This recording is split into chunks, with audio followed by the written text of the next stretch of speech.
games 2, 3, and 4 are obviously the Knicks won the game, but they are far more. Sorry, what am I even saying right now? Those were Spurs losses, in my opinion. I'm waking up today thinking that this series should be evened up, and it's frustrating that it's not. It really is, because now Timothy Chalamet is partying in the tunnels. Tracy Morgan is freaking out. What the crap was Taylor Swift doing there with Alana Haim? Shout out to Alana Haim. She's a fantastic artist. I'm sitting here like, what? Those people were supposed to be sad as balls today. That was supposed to be the saddest fan base in America. We were going to have riots in the street, not because of a victory, but because of pure depression. We were on our way to that. And listen, I love New York. I think New York is a fantastic city. I love the people. I love the city itself. New York's a vibe, brother. That place a bop and a half. I love that city. I feel different when I'm there. I become a writer when I'm there. Not even joking. Every time I go to New York City, I whip out the Notes app and I just start writing things. It's probably just a bunch of gibberish. It's horrible. It's like I find myself sitting on the subway as light cascades through across the Charles River. That's Boston. My brain is just at a loss for words right now. I know I said most of them last night, but I'm going to say more again today on TikTok when we open up the phone lines and start talking ball and taking calls. There's other things in the world of sports right now. Phil Mickelson is inappropriately touching women. Okay, that's happening. Phil Mickelson, the downfall of Phil Mickelson has been unbelievable to watch. This is a guy that was beloved by America. White people loved Phil Mickelson, and black and brown people too. People who just hated Tiger instantly just loved Phil, and Phil was good. He was the only guy winning majors like at a consistent rate during the Tiger run. If Tiger Woods didn't exist, we might be calling Phil Mickelson the greatest golfer of all time. So many of those major losses were at the hands of Tiger Woods, the best to do it. He was beloved by all. And then the live thing happened. And then all the gambling stuff popped up and we realized he was millions of dollars in debt for gambling. And we're like, maybe Phil's not the best guy in the world. And then he attacked the PGA and he attacked the players on the tour. And he supported Live, a Saudi-backed sports organization that has now failed. Phil Mickelson went from a guy that everyone loved to like, hey, maybe this guy's not that great of a dude. And now he's getting kicked out of his home club for inappropriately touching the cart girl. The downfall of Phil Mickelson has to be studied. In a sport that is run by the king of adultery, Tiger Woods, and a drug addict, and a alcohol. I don't know. I don't want to be mean to Tiger Woods. I'm trying to bash Phil Mickelson at the same time as being mean to Tiger Woods, which is not a good angle to take. All I'm trying to say is in a sport that has Tiger Woods as a guy to be like, hey, maybe that guy's not very good, a top bad guy in the sport, Phil Mickelson is like, brother, let me get that crown from you. It's disgusting behavior from Phil. I will say this. People are like, hey, there's been no charges made against him. There's no like official things. It's still allegations. I hear what you're saying, and I believe vehemently in innocent until proven guilty. But this is a course that Phil Mickelson has been playing at for 20 plus years. There's a chance that he spent more money at that course than any other member. This is where he practices. This is where he plays for leisure. This is where Phil Mickelson essentially his office is. This is his home away from home. If your home club is kicking you out for alleged inappropriate behavior, I am so sorry. I don't think that behavior is alleged at all. You would think the club would stand on Phil's side and be like, well, let's just see what actually happened here. They have cameras in those joints. I don't think any of that's going to come out. I think if anything, they're going to try to hide as much as possible because wouldn't you? For Phil Mickelson to be in this position is absolutely nuts. Another guy that is in hot heat right now is Brendan Sorsby of Texas Tech. And that situation just continues to get worse and worse as the Texas Tech athletic director, the football ops guy, and 4 other people for the Texas Tech high-up university type people dropped a 22-minute video on X today. A 22-minute video on X. First of all, there's no reason at all to ever record a video that is 22 minutes long unless it has a beginning, a middle, an end, and it tells a story. This is them just trying to cover face. Because right now, Texas Tech is essentially hedging their bet, which is, a double entendre, if you will. Brother speaking like Edgar Allan today. Give me that po-po. Whoa, whoa. Mrs. Officer. They released a 22-minute video, and of course I didn't watch the whole thing. I asked Grok to watch it for me, and essentially what they were saying was, listen, Brendan Sorsby is a gambling addict, okay? All right, cool. Gambling addict. That is. There are millions of Americans with undiagnosed gambling addictions. There are so many people out there who are just developing them for the first time. There are people out there that have gambling addictions that have never even placed a gambling bet. They just do not even know it yet. They went out and said he is an addict. He is in pain. He is suffering. We are working to rehabilitate a young man who has a disease. That is all good. Their justification, though, is why shall we take away a season from this man and cause irreparable damage to the rest of his career because of an addiction, because of a disease? That makes you think, huh? Wow, that kind of makes sense. Yeah, I guess so. This is also a sport of football that there are so many active NFL players that have beaten women, that have hit their children, that have done horrible, horrible damage to others. There are people with insane speeding tickets and fatal car crashes. There are murderers on that field. There are rapists playing for the Browns right now. This is a sport that has plenty of terrible people involved with it. But what's the difference between those and this, you say? Obviously, gambling is not worse than murder. Gambling is not worse than rape. No one here is arguing that. The reason this Brendan Sorsby thing sucks, though, is because all of those instances of terrible behavior do not affect what is happening or the integrity of the game on the field. It affects us morally as humans. When we're sitting there in a Browns jersey being like, should I cheer for Deshaun Watson? He's my quarterback, but he's also a rapist. He's a bad person. He's a serial sexual assaulter. The moral conundrum gets put on you, the fan. Do I continue to root for this team? Do I continue to watch this sport? Do I continue to support this man, even though he's done these horrible things? The difference between all of those instances and this is the instances of fatal car crashes and breaking the law and assault do not affect the integrity of the game on the field. Sorry.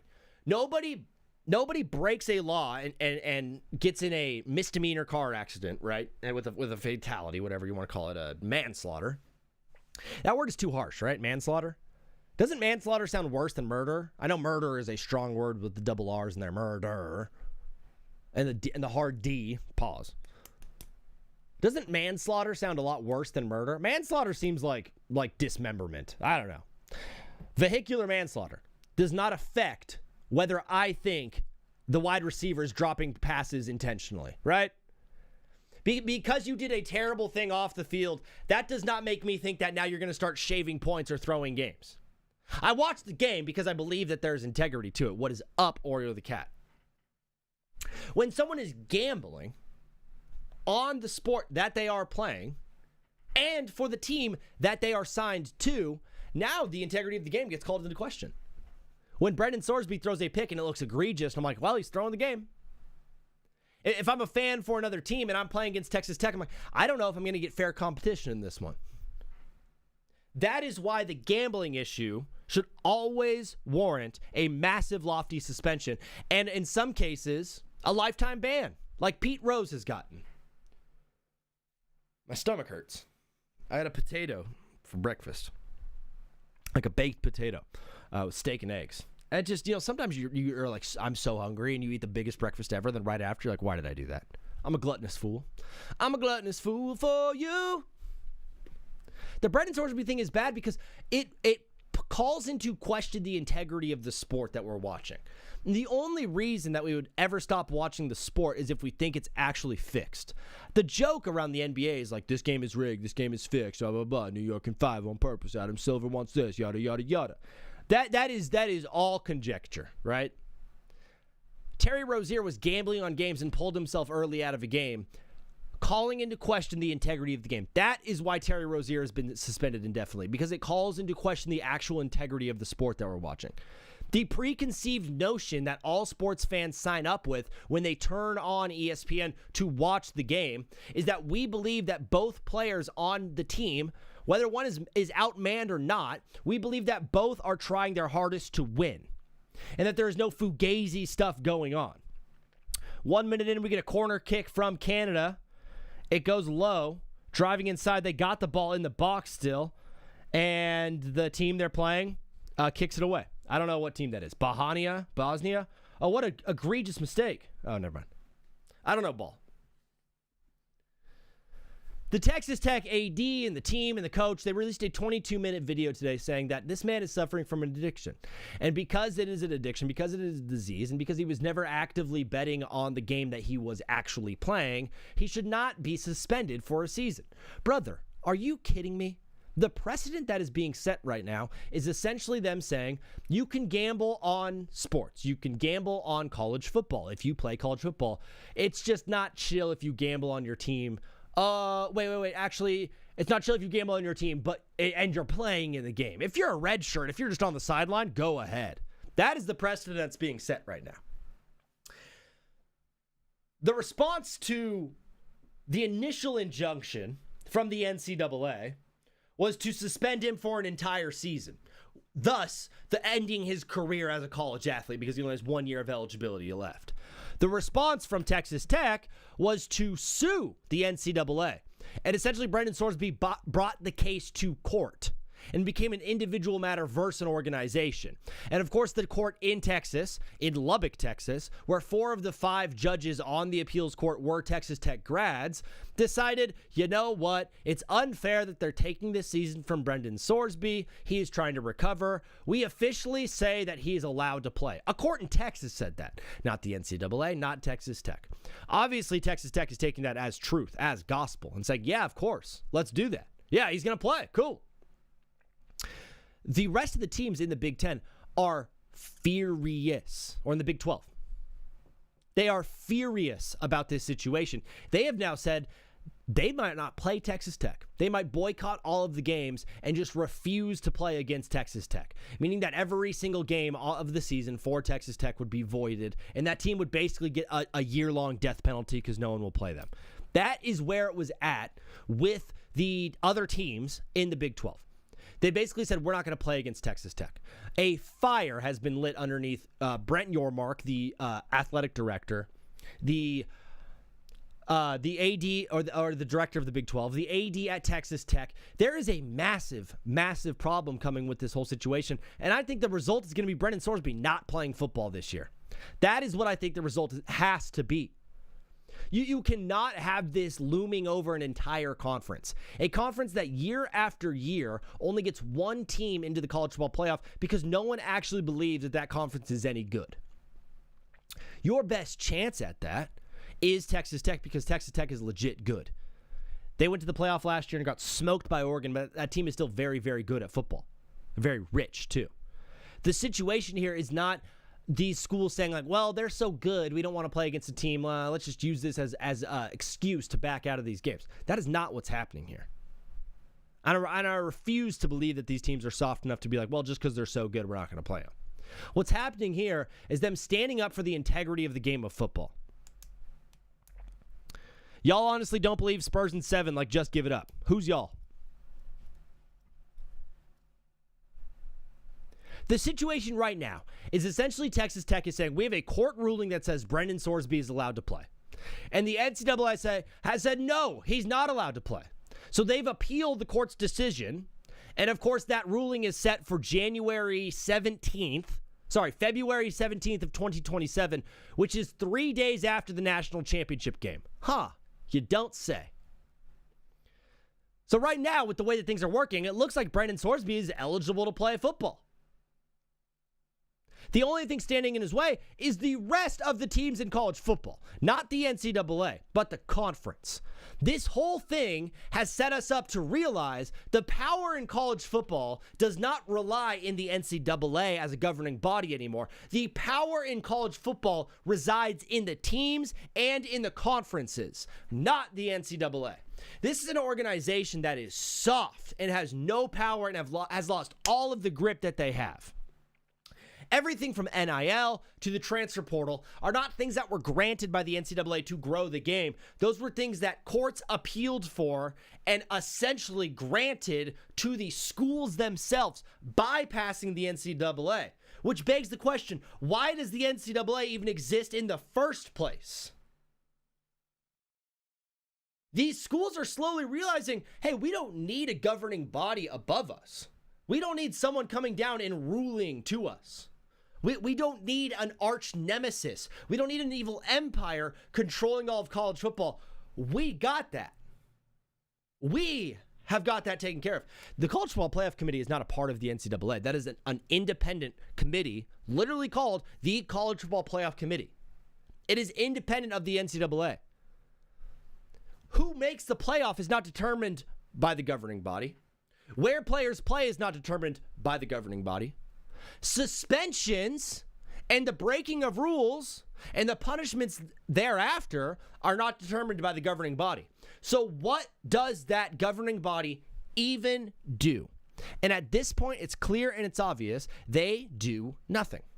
There is no point to the NCAA anymore. They do not have any power. All the people who are frustrated and like, NCAA needs to step up, they've tried. But over the past 4 years of college football, the power has dwindled away to the point where eventually, in the next 2 or 3 years, there will not be anything called the NCAA. That will not be a thing. Greg Sankey, the commissioner of the SEC and the commissioner of the Big Ten, I'm getting mixed up. Yeah, the Big Ten, have released multiple joint statements on the issue of just the Swordsby thing and the issue of college athletics in general as joint statements together. These are two conference powerhouses, the two biggest conferences in the sport, the SEC and the Big Ten. Okay? The thing that we need to make a distinction for, though, is a lot of this is about college football, but we're forgetting that college football is a very small piece of college athletics. Think about track.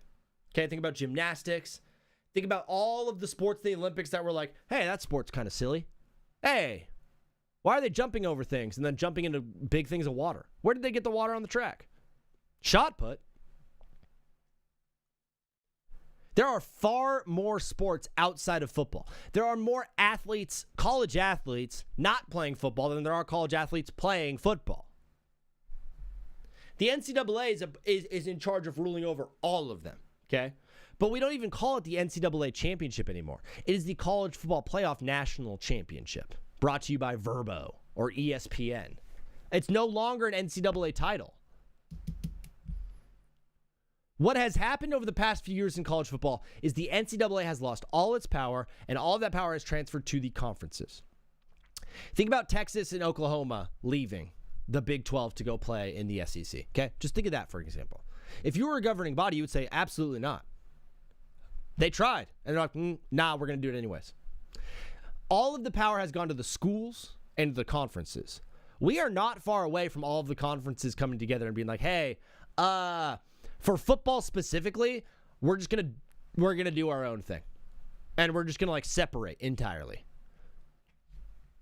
The Power Four conferences, which is the ACC, the Big Ten, the Big 12, and the SEC, are eventually going to come together and be like, hey, let's just create our own league.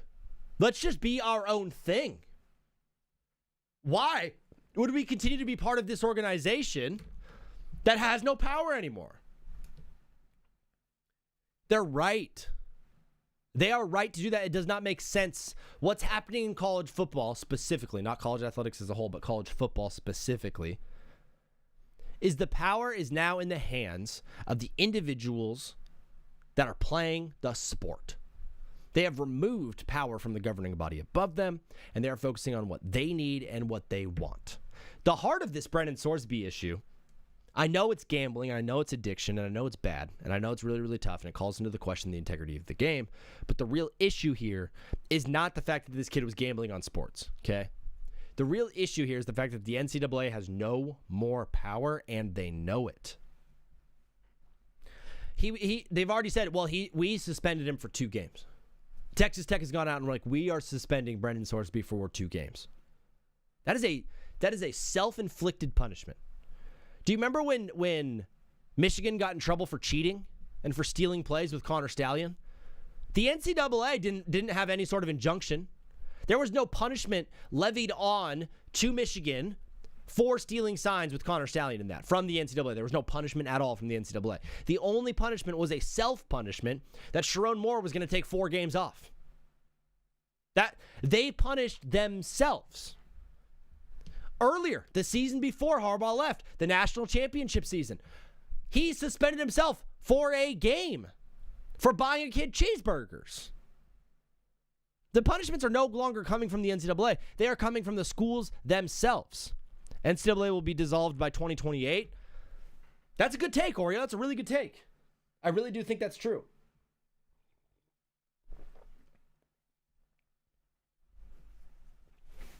It's a bad situation that's only gotten worse by a very, very weak governing body of the NCAA. I vote we go live on TikTok. So the following graphics I'm going live with, guys, my hot take, Spurs should be up 3-1 in the NBA Finals, and I do believe that deep down in my bones. Also, question of the day today when we open up the phone lines is going to be, what is the worst music artist of all time? This could be a band, this could be an individual, but we're doing worst music artist of all time because I felt like a fun Friday, we should lead with hostility. So I'm going up with a hot take that says the Spurs should be up 3-1 in the NBA Finals. The other question I have is Wemby a dirty player? We're going to have a ton of people calling in and saying Wemby is dirty, Wemby is nasty, Wemby is evil. He's already got the 3 flagrant fouls. If he gets one more, he's going to get suspended. The idea of Wemby being a dirty player, I hear when people are like, he is. And I understand it. I've seen some plays that are already like questionable, that already question what he's doing. I know, Chris. Chris, I know. Hit me with it. Wemby is a dirty player because the Knicks are dirty players themselves, bro. What's up, Alex? What's up, Fetty? What's up, Dizzy? Chris liking up the live. If we can get that popping, that'd be awesome. But is Wemby actually a dirty player? That's what we need to figure out today.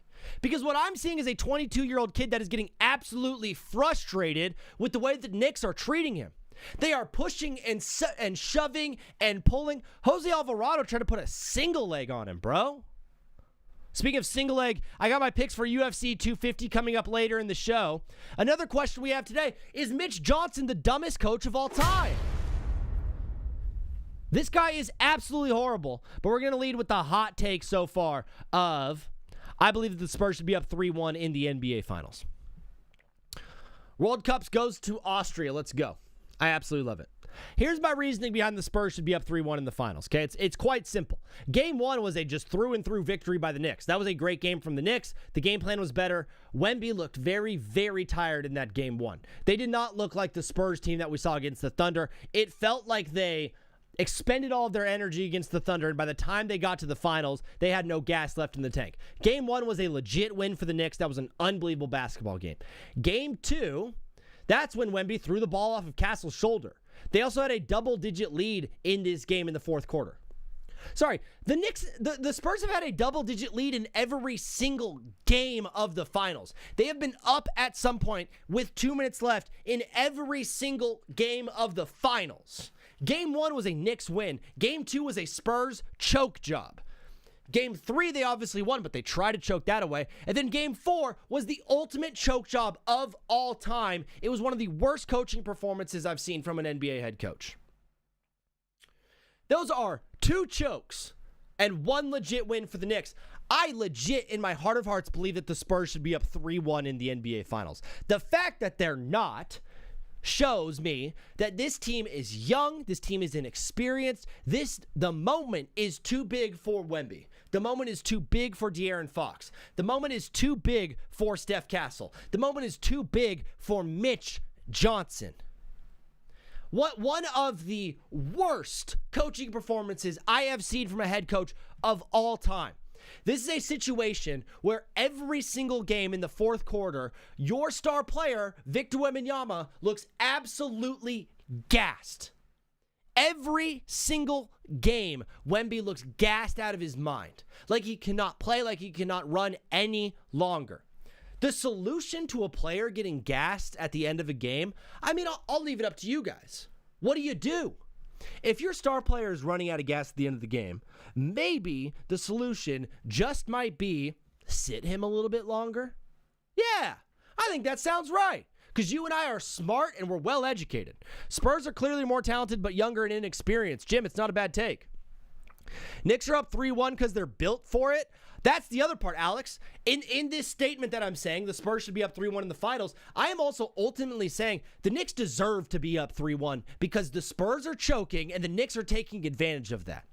We have seen time and time again where a team goes to get to that point. Thank you, Alex, for the follow. to the point of the choke, but the other team is not there to capitalize on that team's woes. The Knicks are there every single step of the way.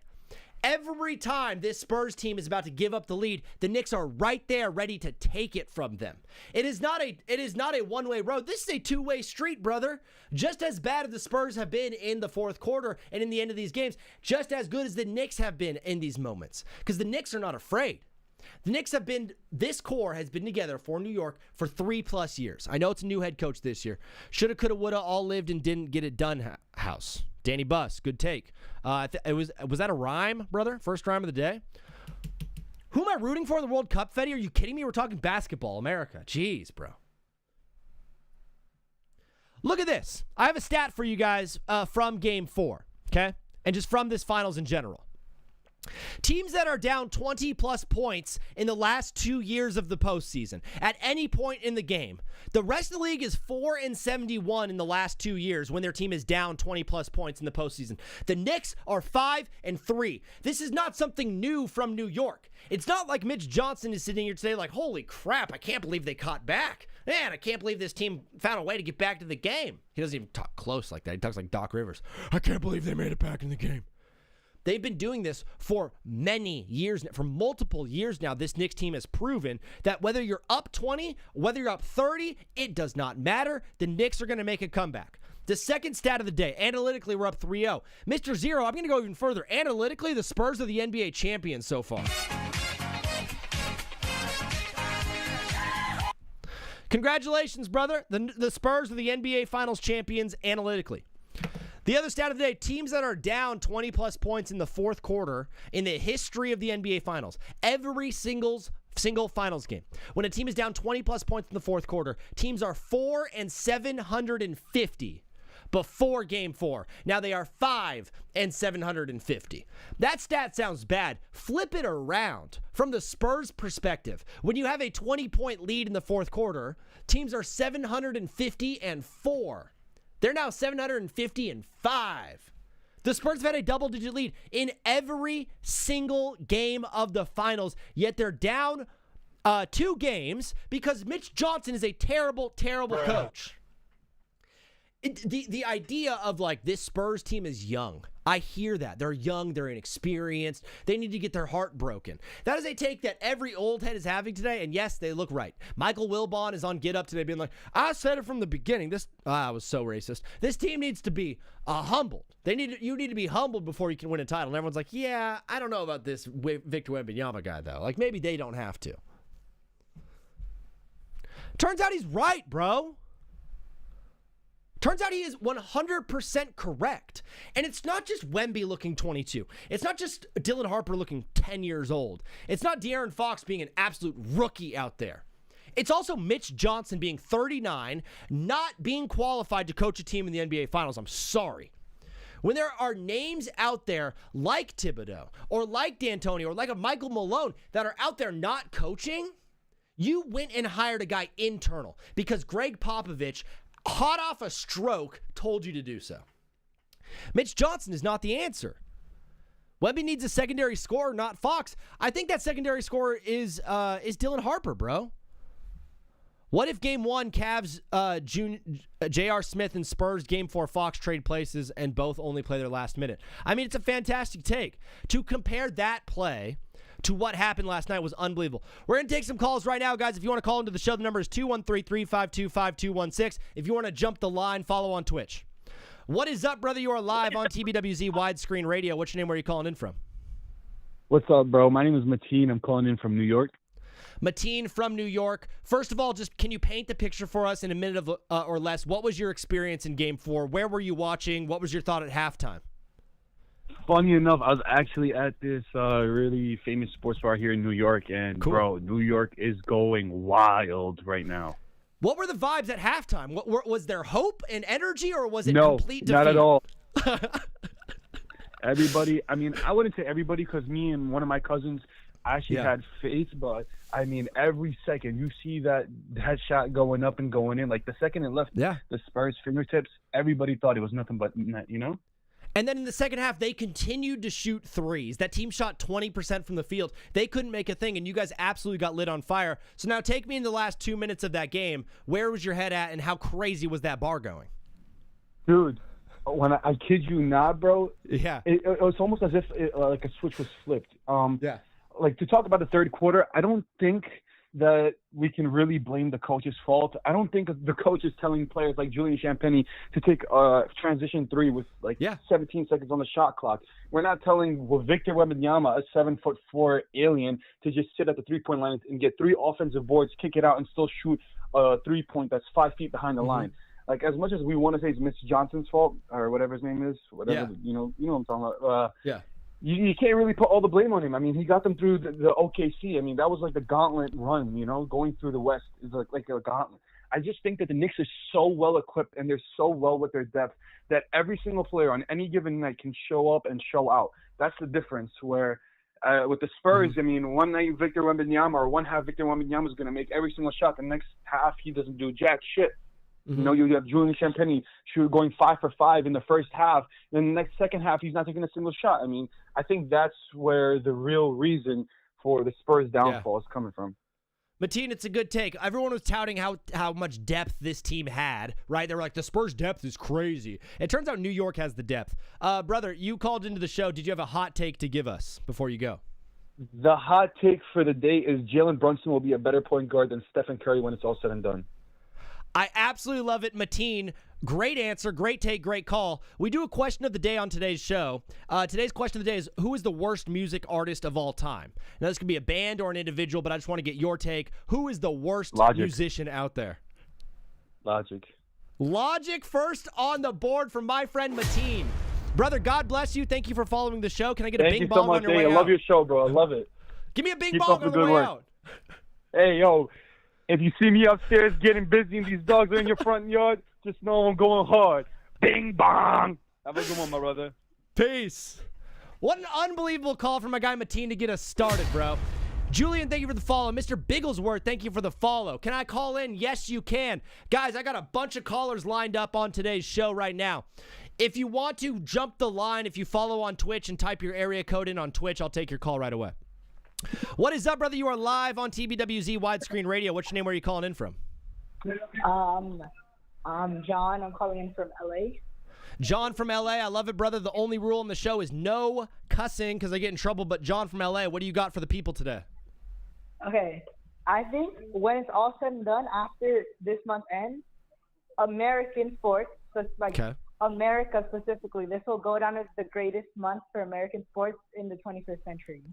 Wow. Okay, paint the picture. Give me 3 reasons why this will be the greatest month, June 2026, for American sports. Okay, first, NBA Finals. Everyone said Spurs Thunder.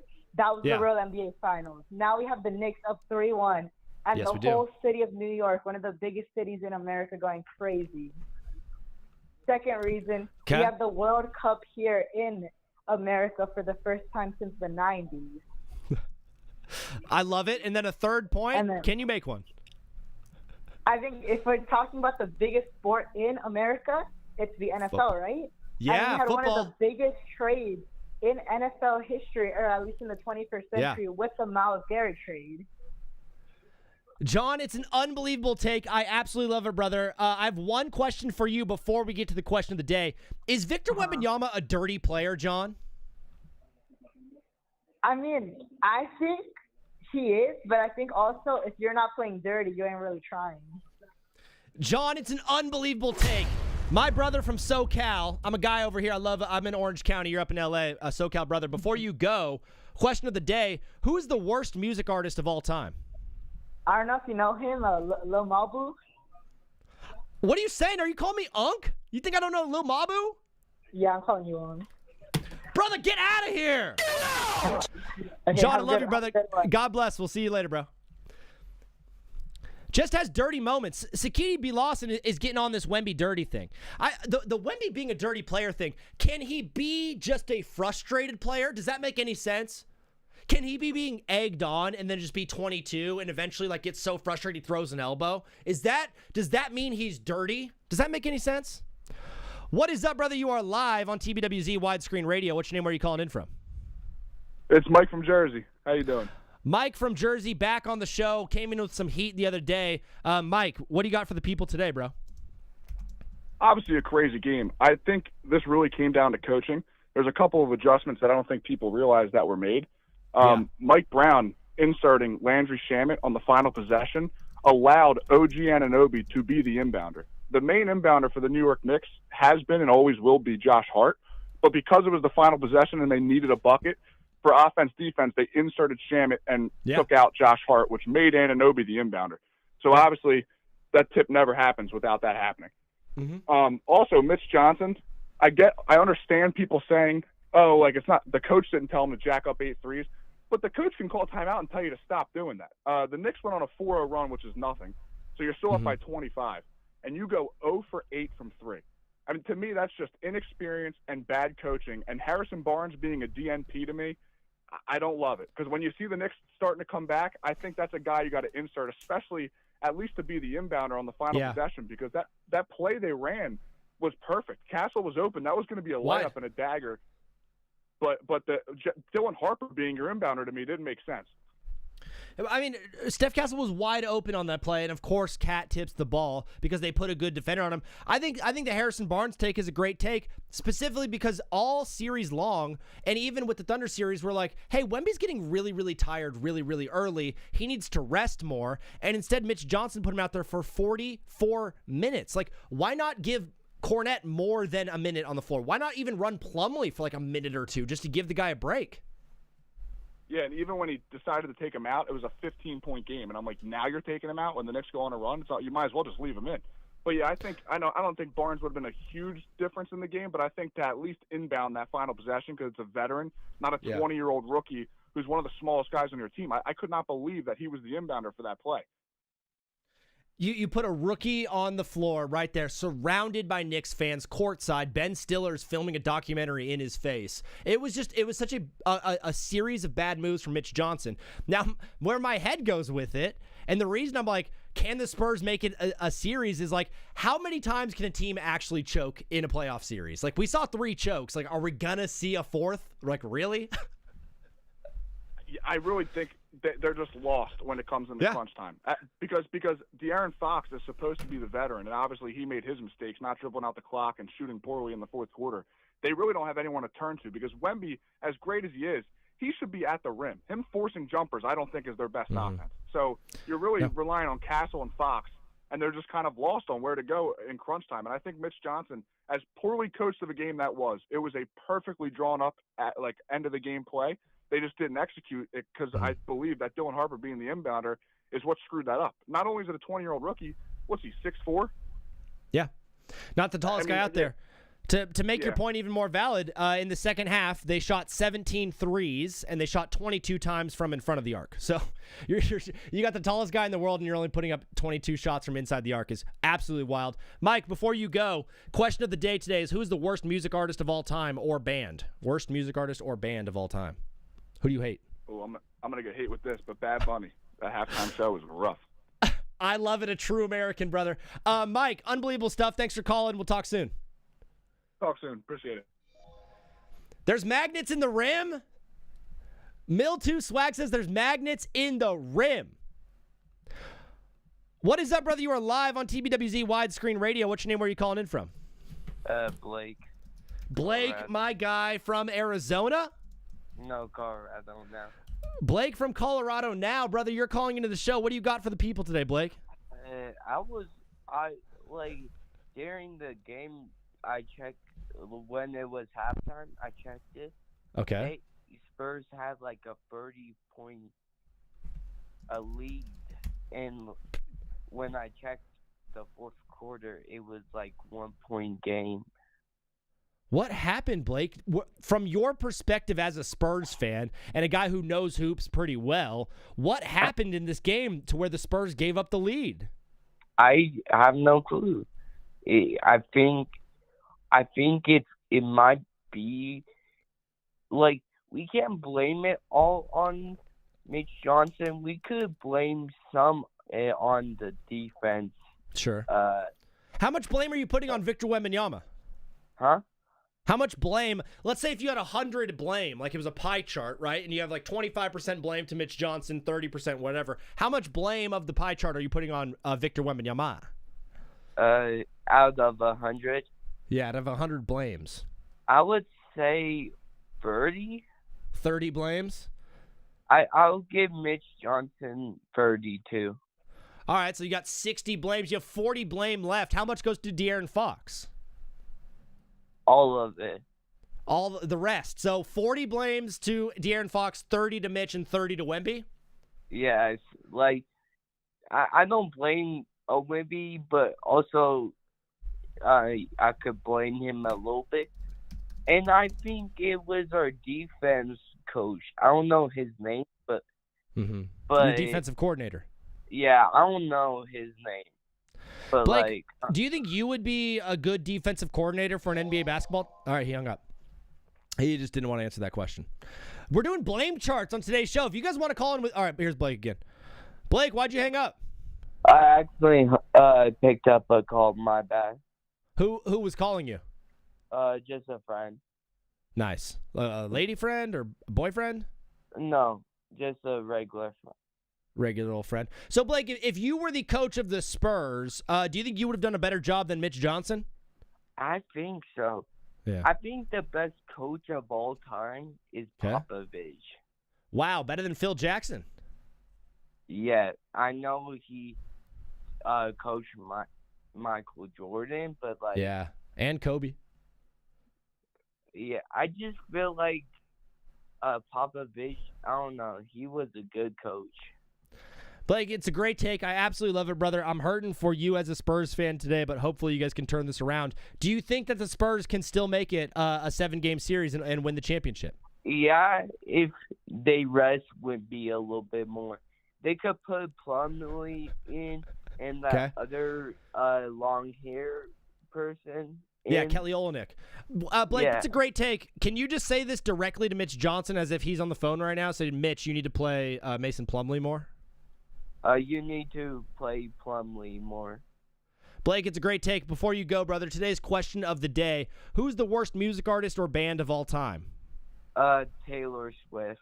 Wow, no love for Tay Swift? Nah, I hate that. I don't like her music.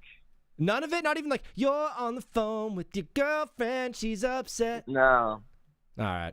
Blake, I absolutely love you, brother. We'll talk again soon, okay? I'll see you in the Twitch chat. All right. Peace. What is up, brother? You are live on TBWZ Widescreen Radio. What's your name? Where are you calling in from?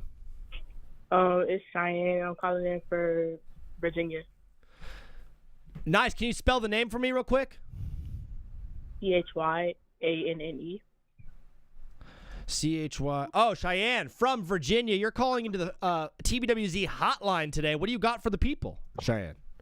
I think the Spurs they don't have no chance. I think going up like 3-1 against the Knicks, I think like it's not looking too bright right now. So I think they should lose this. They should lose this series completely, and then I think next year they move De'Aaron Fox somewhere else and they trade him for like an actual veteran who knows to make like the right decisions in clutch moments. Cheyenne, isn't it crazy that De'Aaron Fox is playing like a rookie, and you have a guy in Dylan Harper that's 20 years old, and it seems like he has more confidence at the end of these games than even De'Aaron Fox, a 30-year-old vet? Yes, that's exactly the point I was trying to make when I was talking to my friends last night. I think he should get benched. Dylan Harper should be the one that's starting right now. I think after when they won the first game, I think that should have been Mitch's go ahead to like bench Fox and start Harper over him. I think it's a great take. So if you're head coach Mitch Johnson heading into Game 5 at home, are you putting in Harper over Fox? Yes. I really like it, bro. I think it's a good take. Is there anything in your heart that the Spurs can do to come back in this series and at least force a Game 7? Maybe not win it, but win the next 2 and force Game 7. I think Wemby should get more time. Not more time as in like he should get more time on the bench. Like he should at least play 30+ minutes, but he should be benched to so the coordinators are talking to him. Yeah, get him in the game. Yeah. He played 44 out of the 48 minutes. And, like, that's a guy who's getting tired really early. I feel like he should not be playing more than 40. I feel like we should give him a lot more rest. That's my thought, and it's your thought. Oh? My bad. I meant that wrong. I meant, like, he should more time on the bench, more time to himself to, like, get him in the clutch. So, like, when they need him back in the game, he's ready, he's rested, he has water, he's more, like, energized. Yeah. Hydration. Now, if you're a hooper yourself or you play sports yourself, are you a water or a Gatorade guy on the sidelines? Water. I don't really like Gatorade. What sport do you play? I play basketball, women's basketball. Absolutely, you play basketball, and you're playing the what position are you playing? I'm playing it's been a minute. I'm playing center right now. Cheyenne, you are so awesome. I absolutely love you calling into the show. Before you go, the question of the day is, who is the worst music artist or band of all time? Bad Bunny.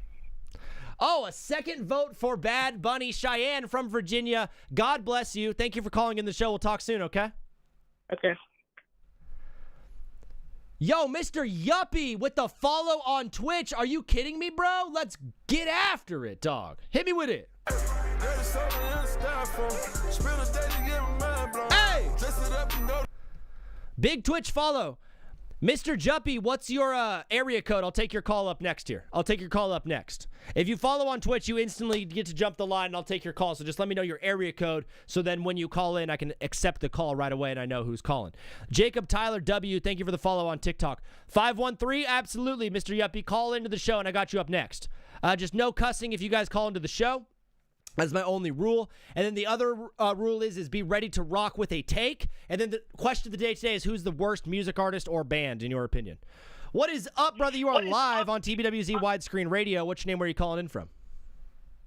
My name's Jason, and I'm calling in from Cincinnati, Ohio.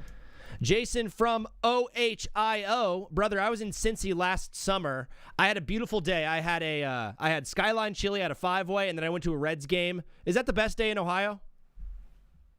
Yeah, man. It's been sunny and nice here, but it's been raining here the past couple of days. Past couple of days, a little bit of rain. But, brother, you're calling into the show from Ohio. Thank you for the follow on Twitch. What do you have for the people today? I think the Spurs – I'm a Knicks fan, but I still think the Spurs have a chance because they're in San Antonio tonight. They are in San Antonio. Well, tomorrow they're in San Antonio. So two of the next three games will be in – no need to apologize. My thought here is, like, in a perfect world, the Spurs don't choke away 2 games in epic fashion. They're up 3-1 in this series. I mean, they may be up 3-1, but as you can see, they can establish a giant lead when the Knicks don't capitalize on the Spurs' mistakes. Yeah. So, I mean, they could definitely establish a giant lead, but they got to execute. Like, De'Aaron Fox made me want to cry last night, and I'm not even a Spurs fan. Dude, as just a fan of hoops, I'm a Lakers fan, so, like, the Spurs are my mortal enemy. Like, I spent my entire childhood getting destroyed by this team. For me, I'm frustrated for hoops in general. Like, that is such a bonehead play. Even guys who didn't play basketball know to dribble the ball out in that situation, and that's your 30-year-old vet making that mistake. I mean, yeah, like you said, like, he's a vet, and he's making that idiotic mistake. Like, he's a seasoned veteran. He should be able to know what to do with the ball. I just feel like he panicked right there. I feel like he panicked. Now, as a Knicks fan in Ohio, I'm sure there's Knicks fans everywhere, but are you feeling at all a slight bubbling of nervousness, thinking deep down like, oh, wait, we might be the second team of all time to blow a 3-1 lead? Is that anywhere in your head right now? I got a slight little worriness because, again, in San Antonio tomorrow night, and again, they can easily establish a lead when we're not capitalizing on the Spurs' mistakes. Yeah. So I am a little worried, but I think we can carry out the job. Jason, as a Knicks fan, simple question, is Victor Wembanyama a dirty player? Because there's been some moments in this series where he has not looked the most upright as a citizen, and there's been some dirty moments. Is he a dirty player, or is he just frustrated with the Knicks being annoying? I think a little earlier, a kid said you need to play a little dirty to play good basketball. But I think a little bit, I think he's a little dirty. Like, I remember, I don't think it was last night, but the game before that, he, like, threw Jalen Brunson on the floor, and I think that was really dirty. Like, I didn't like that. It was not cool. I'm with you on that one. Brother, we got a bunch of people on the line, so Jason, we're going to keep things rolling. But before you go, brother, question of the day, who is the worst music artist of all time or band? NBA YoungBoy, 100%. NBA YoungBoy getting some bona fide hate. Jason, thanks for the follow on Twitch. We'll see you around, bro. Hey, take care, man. Thank you. Peace. All right, I got my guy Coop with the follow on Twitch, brother.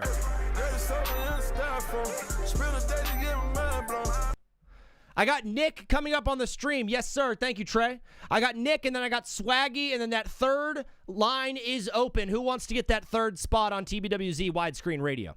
What is up, brother? You are live on TBWZ Widescreen Radio. What's your name and where are you calling in from? My name is Cooper. I'm from Georgia. Cooper from Georgia. Unbelievable stuff, brother. How are things going right now in the great state of Georgia? It's been raining a lot. It's really hot, though. Been very humid out here, as always, down in the south. As always, we're getting football weather coming up, bro. Are you getting that itch for football? Oh, I've been itching. I live up in Athens right now, so yeah. I'm itching for some Georgia football. I absolutely love it, Coop. I think we've talked some Georgia football before together. Mm-hmm. We're talking a lot of NBA Finals. What did you have for the people tonight? I hear people saying they can force Game 7, but after that 29-point comeback win by the Knicks, I do not see how you can recover from that, especially with the people hating De'Aaron Fox. I mean, it feels like in that second half of that game, there was no chemistry between that Spurs team. It was a bunch of heaving and Stephon Castle going up and taking some bonehead layups when you're up by all of a sudden 15. I mean, when they're in crunch time, I just don't see how the Spurs really just slow the ball down. They're always go, go, go. It feels like every single time we get to, if this series was just played for the 3 quarters and then the first half of the fourth quarter, if you just played 3.5 quarters, the Spurs would have already won the championship. The Spurs in 4 in that case. They just, is it as simple as they are scared or nervous? I think it's the age of every player. They're in the biggest moment of their entire careers, and you have a 20, 21, and a 23-year-old as your star players, and then you have a veteran Jalen Brunson, Karl Anthony Towns, Mikal Bridges, OG Anunoby, all those veterans, and they've been in that moment, and some of them have been in the Eastern Conference Finals, Western Conference Finals so much that they know, we might be down by 15, but if we just slow this ball down and play our game, we can come back and win this game, as they have shown already in multiple times. You mentioned it, and I'm going to give you this stat, Cooper, and get your reaction to it. In the past 2 years of the NBA postseason, when teams are down 20-plus points in any point in the game, the league is 4-71 when down 20 points in the postseason. That's unbelievable. The Knicks are 5-3. That is unbelievable. Is this the greatest comeback team in sports? Oh, 100%. I mean, I think they had to start. They started it with the Cavs. All the other games, they've been blowouts. It started with that Cavs series. They were down a lot in that series, and again, they had one of the biggest comebacks you've ever seen in playoff history. And I don't know what game it was, but I mean, this team was down 2-1 to the Hawks. The only other games that they lost. I mean, the Hawks are the Knicks' kryptonite, but still. Even without Trae Young, they still cannot get past the Hawks. Coop, it was a great call with you, brother. Before you go, today's question of the day: who is the worst band or music artist of all time? I might get some backlash from all the little older, the millennials out here, but I do not like Nickelback at all. Oh, Nickelback getting some hate from the top rope from my guy Coop. I love it, brother. God bless you, man. We'll talk soon. Yeah. You have a good one. Peace. Swaggy, you're up on the phone line right now. Jake Sheen guys, you have to remember, say it from the rooftops. I am the dude that picked the Knicks to lose every single round of the playoffs. I'm the ultimate Knicks hater, and now, retrospect. The Nickelback hate will not be tolerated. What up, my guy Swaggy on the phone line? What's up? Swaggy, it's so good to hear from you. What do you got for the people today? Obviously, everybody's talking about the Spurs-Knicks game. I just think Spurs, I hope they can come back down 3-1. I think maybe there's a little chance. I think it's more a state of denial of the Knicks winning than that. Mm-hmm. And I think this idea, though, that, LeBron did it, Victor Wembanyama isn't LeBron. He's not LeBron yet. It's like he's one of the more skilled guys we've seen in the NBA. Realistically, though, if he was just 7 feet tall, he doesn't really have a bag. He has no post moves. He has no go-to move. Like, when Jalen Brunson has the ball and he does that mid-range step back hezzy and gets like an open shot from the free throw line, I think it's going in 10 times out of 10. Victor Wembanyama does not have that part of his game yet. Yeah, I think he definitely developed that. I also think I strongly disagree with this idea and this like narrative that's being pushed that he's this like super dirty and like super like unlikable cocky player, and how I think it's a lot of these fans only watch the finals and they're coming in now and thinking he's this like bum guy, and it's this like his thing with Mitchell Robinson obviously looks like when he said, I'm in your head. I think it looks bad now when the game is over and they lost, but it looked great because they were up by 30, and all these great players, these Kobe's and these whatevers, and do that all the time, and it's praised. But when it's Victor Wembanyama and it's a young guy, it's this young foreign guy, it's he's cocky, he has to learn.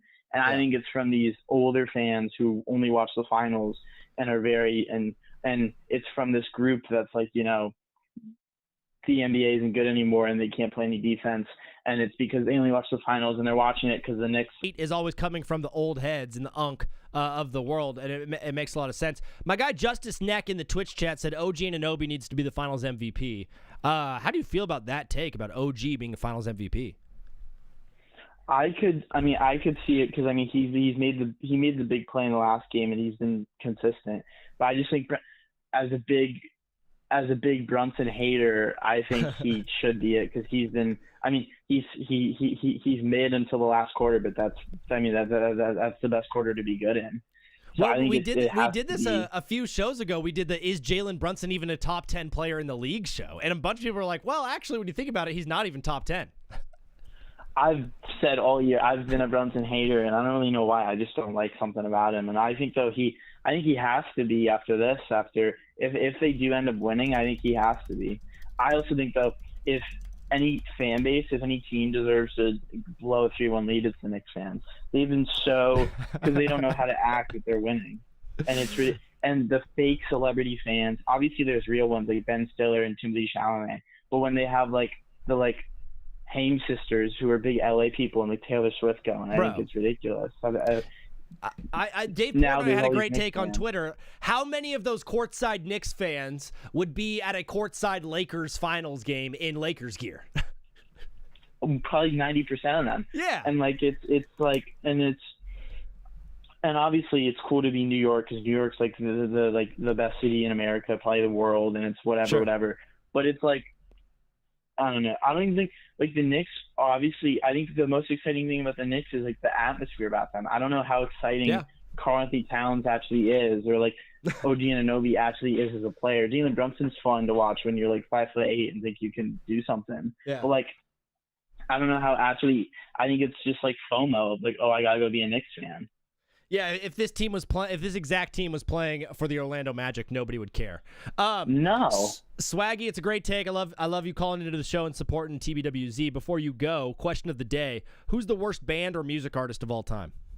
I think probably Maroon 5. Maroon 5 is a great take. Can I get a little "Hey Soul Sister" from you before you go? I don't think they sang that. Was that? Oh, that was Train. Yeah. Got me. Brother, Swaggy, thanks for calling in, bro. We'll talk soon. Have a good one. Peace. Hey, soul sister, ain't that Mr. on the radio? Stereo, the way you move ain't fair, Retrospect Music deserves a follow in the chat, guys. If you want some sports take and some good music take and some random Marvel takes here and there, Retrospect is a great follow. He says Brunson is literally third in Finals MVP convos. It's OG and Cat as first and second, and then Brunson is a distant, probably fourth behind Wemby, if you will. According to the sites that like to take your money from you, Brunson is currently the favorite to win Finals MVP according to them. But I think to the eye of the beholder, it's got to be OG Anunoby. A new question for you guys in the chat. Okay? And Justin said he made it so that they could have a chance to give Brunson. It's true. OG Anunoby's been awesome. A question for you about OG Anunoby specifically, though, if you guys care to answer in the chat. I would love to get a poll going. Trey, can you actually get a poll going? I don't know if you're able to do that. If you can, be awesome. I would like the poll to be, will OG Anunoby get his number retired by the Knicks? Will you see that number hanging up in the rafters of MSG one day? That is what I want to know from the people. Micah said Spurs in 9. No, you're good. You're good. CJ said yes. User said yes. Diva said no. And Siggy or Javin with the follow. Glenn said yes, depending on the rest of his career. Young Pep, thank you for the follow. If he wins Finals MVP and he has the performance like he did in Game 4, where he got the block on Fox, and then he goes down the next play and gets the tip in to win the game, he won that game for them in Game 4. He has been the most consistent player for the Knicks the entire Finals. He is shooting 58% from the floor the entire Finals. No one has had as an efficient Finals as OG Anunoby is having right now. So if he keeps the efficiency up, if he keeps making buckets, if he keeps playing the defense that he's playing, he's on his way to winning Finals MVP. You have to hang that number in the rafters. In the same breath, though, Andre Iguodala is a Finals MVP for the Warriors. That number's going to go up, right? The Andre Iguodala number is going to go up, and yes, I know he's a multi-time champion with them, but if he wasn't and he only had the Finals MVP, that number has to get retired. Brunson's averaged 30 points per game, no question, but OG could. Depends on Game 5. Mr. What's up, bro? Good take. Good to see you, bro.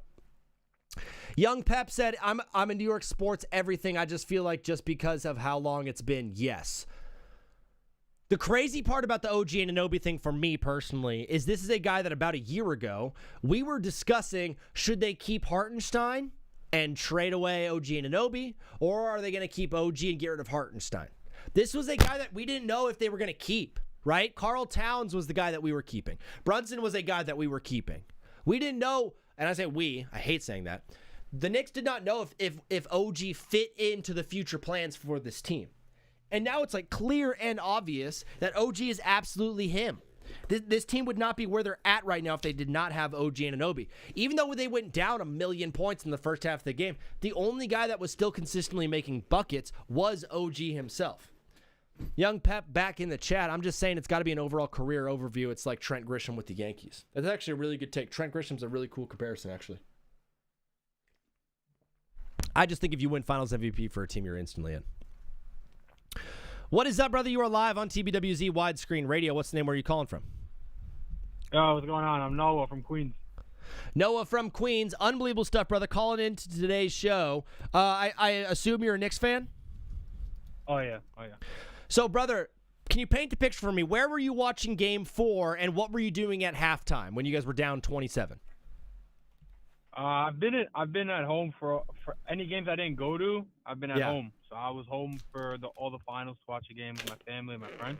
Nice. It was like 7 minutes left in the second quarter. I was just watching us get pummeled, and I was like to my friends, like, "Yo, I just ordered some food. Hopefully, it gets here. We could just like distract ourselves till the second half starts." Because we already knew by then. It was like, all right, it's not looking good, but let's see what they do in the second half. The first half, we're gonna stay killed. Whatever. When did you start to believe? Back to the TV. Yeah. We started to, once they made it a 20-point game, we were really like, wow, okay, fine, like this is really happening. Yeah. Because we've seen it before. Because it's not one of those things where it's like when you go down by 20, you're like, oh, we were down by 30, so it's still like no. You look at it, you got to go on like a 10-0 run, and then you go on like a 10-3 run, and then you go on like the Spurs go on a little run themselves. You call a timeout. You know, you chip away and chip away. It's kind of like in baseball when there's like also like a big deficit. So we kind of just look at it like that. And then once it was like a 20-point game, we're like, okay, wow, fine. You're at home. A 20-point game really could feel like a 15-point game, which isn't that bad. So it's a great take. I've got one more question for you, but first, Jacob Fastboy, thank you for the follow on Twitch, brother. Unbelievable stuff with the follow there. If you want to be next on the phone line, drop your area code and you can be next. But Noah from Queens, we had a couple discussions going on in the chat. We were talking about Wemby being a dirty player. We were talking about OG being the Finals MVP. We were talking about Mitch Johnson being a terrible coach. What did you want to talk about on today's show? So I heard someone before talking about how they're like, oh yeah, Wemby's not arrogant. People are just saying that because he's like, because he's just young or whatever. It's a total, and he compared it to like Jordan and MJ. Totally not true. I mean, Jordan, he literally talks about it in the documentary about him, where he's like, yeah, like, you know, all the trash talking starts when it's like 0-0 or when it's like a 5-6 point lead. Nobody starts trash talking when they're down. You see Wemby, he's doing all this trash talking, all this smiling and stuff when he's up, having a grand old time, talking shit. Now you see what happened with when he's down. The guy's quiet, silent, the mouse. He's he is and he missed those arrogant, 2 free throws. Try not to cuss, guys, and get in trouble, but he missed those 2 free throws. You're good. Yeah, Jacob, I'm going to get the 281 number, and then Jacob will get that 760 number after that. He missed those 2 free throws, bro. It's like you can't sit there and be like, I'm in your head, and then 30 minutes later miss 2 free throws that were clutch and you needed to win. And he was shooting like he was not going to the rim. He doesn't have like bag moves and stuff. Like he really he was just shooting mid range and shooting threes, and it wasn't working. It's like if you're the star player of your team, it's up to you to will them into victory. That's how it works. You have to will them into victory. It's an unbelievable take from a guy from Queens, a loyal fan, Noah. Unbelievable stuff, brother. Great call. Before you go, I'm doing a question of the day on today's TBWZ. Who's the worst band or music artist of all time? Worst band or music? Wow, what a question. Guilty pleasure music, but sometimes I just know why people hate them. Backstreet Boys. Backstreet Boys is an unbelievable take because you are a real man, brother. Before you go, can I get a bing bong? Sir. Bing bong, buddy. Go Nick. All right. Make it 5. Noah, God bless, bro. Peace out. Unbelievable stuff from my guy, Noah. Backstreet Boys is officially on the list. Right now, the list for worst artists of all time is Logic, Lil Mabu, Bad Bunny, Twice, Taylor Swift, NBA Youngboy, Nickelback, Maroon 5, and Backstreet Boys. Now, that 281 number, you are welcome to call into the show. Mr. said at halftime, he said he put his son to bed. He was pissed. He missed the first quarter, made some food, and in the second, he knew it was coming. I absolutely love the take. All love and all energy. Where's the 281 number? 281 number, my brother, Young Pep. It's your turn to call in. Calling in. Yo, is this Young Pep? No, it's not. Is this Young Pep? There it is. What is up, brother? You are live on TBWZ Widescreen Radio. Which name are you calling in from? It's Young Pep. It's Young Houston, Texas right now. Young Pep from the Big H.O. Did you see the new uniforms for the for the Rockets? Well, I'm not a Rockets fan. I'm originally from the Bronx, but I live in Houston now. So we got a Knicks fan on the line right now. So, Young Pep, can you just take us through the first half of the game? Where were you watching it, and what were your emotions at halftime, down 27? I was at my brother-in-law's house, and it was kind of like a total emotional roller coaster in this whole game that was going on. I know how the Knicks play in the first quarter. I know they're not that fast. I know they're a little bit slower getting game going. But the way that San Antonio was coming out shooting the three, and big ups to them. I have no like bad things to say about San Antonio except for how, a little bit dirty they're playing. I mean, we could all say that they're playing a little bit dirty. But the thing is, after the first half, and I'm sitting there at halftime, and I'm sitting like talking to my father-in-law. I'm like, what does Coach say to the Knicks right now? What do you actually go into the locker room say to your team right now that'll make them be like, well, we still are in this? And I'm like, well, we were down by 20, 22, 24 when Cleveland, we came back and won that. Why can't we do it now? Yeah. Got to keep the resilience. Got to keep it going. Got to play ball. We got to play New York ball. And the biggest thing about this whole series is, and I've seen comments and I've read Facebook posts and Instagram and TikTok posts, everybody's complaining about the referee. And regardless of how the referees call the game, you still got to play basketball. You still got to make points. You still got to pass the ball. You still got to play as a team. So regardless of what anybody's saying about the referees, you got to forget about, they're going to call whatever they want to call. It's the finals. It's going to be a rough game. There's going to be some bodies hitting the floor. There's going to be some rough passing and, close-up plays against players and stuff like that. You can't avoid it. It's just the way the game is this point in the season. So what I'm trying to say is that New York has to continue to play New York basketball. Yeah. And I think this is over tomorrow. And New York basketball, for those of the uninitiated, in the past 2 years in the postseason, when down 20-plus points, the league is 4-71. The Knicks are 5-3 when they're down 20. This team is never, ever going to be counted out. And this is a team that 2 years ago, Trae Young hitting them with the choke job. Last year, Halliburton hitting them with the choke job. There's no choke job happening this year, right? No, I don't think so. I don't think so. Young Pep, I absolutely love it, brother. We got some people calling in, so we're going to keep it rolling. But before you go, question of the day, who's the worst band or music artist of all time? Band or music artist of all time? Yeah, whose music do you just not like? Oh, man, that's tough. Vanilla Ice? I don't know. Vanilla Ice officially on the list. Brother, Young Pep from Texas, God bless you, bro. We'll talk soon. Later, man. Thanks. Peace. The 760, you are up next on the phone line. 760 is next up on the phone line. Guys, if you want to jump the line, the way to jump the line is to follow on Twitch, and then I'll take your call. So 760, my guy Jacob, fast boy, you are up next. Nixon 6 said, Young Pep, great way to end that call. Unbelievable call, brother. Thanks for being a part of this show. Louis Baga was a one-hit wonder. There we go, Nicholas Fischel. My old baseball coach used to be named Fischel. That was his name. Jacob Fastboy, are you calling from a blocked number right now?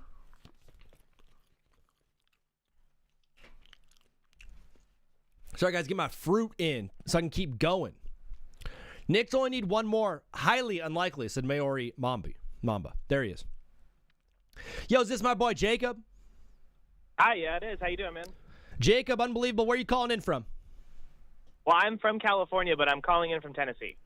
He's from Tennessee. What part of California? I'm an OC, like Tustin. I was in Southern Cal, so I was in like the Temecula area. Great area, great grapes, great people watching up there in Big T. Brother, you're calling into the show. What do you have for the people today, Jacob? I was watching that Knicks-Spurs game the other day, and a lot of people are putting a lot of blame on Wemby, and I think some of it's valid because I feel like he's missed two very, very clutch shots that have cost them two different games. I think if he makes either set of those shots that he was supposed to make, they're probably up in the series 3-1. Sure. But that being said, with the circumstances how they were, I think that the lights got a little bit too bright, and I also think that was a fault on the coaches for the Spurs, kind of putting them in that situation. Because watching that second half, it was insane the amount of times that the ball was just given to Wemby and everyone just ISO'd over and over and over again. And you could tell that he was gassed, but they just wouldn't stop. They were like, we only have one plan, is get the ball to Victor and just kind of let him do his thing. And I think you made a great point when you said earlier that he doesn't really have a bag like that. His bag is that he's 7'6". Yeah, it's basically it looks like a 13-year-old playing against 9-year-olds. Like that, his bag is just being taller than everybody. You mentioned the lights being too bright, and my analogy I used yesterday is like when you're a young kid and you go on a roller coaster and you're scared, you look to your dad or your parent or guardian, whoever's with you, and if they're not scared, you're like, okay, I have the confidence because they're not terrified. When this Spurs team looks to their head coach Mitch Johnson, he is scared of the moment, and so the entire team all the way through is feeding off that nervous energy. I agree with that, and I also think that there was a lot of influence that came from that New York Knicks atmosphere that was going on. I'm also a Chargers fan, and I saw that the banner that you have up in there. Go Bolts, baby. Go Bolts, heck yeah. But watching that game like the other night was very similar to a few years ago. I hate bringing it up because it happened to my team, but the Chargers-Jags. Oh, jeez, yeah, tell me about it. I hate that, but that's the kind of energy that I felt when I was watching that game.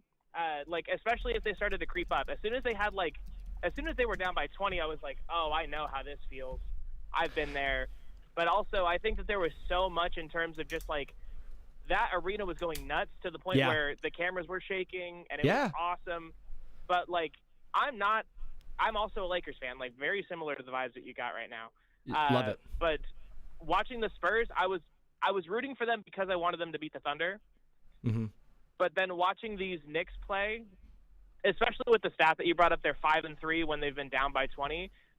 I don't think that there's anywhere remotely close to a team that's been as good comeback-wise as the Knicks have been. Mm-hmm. But I'm hoping that it's not setting up Wemby to be the only other person to go from a 3-1 deficit.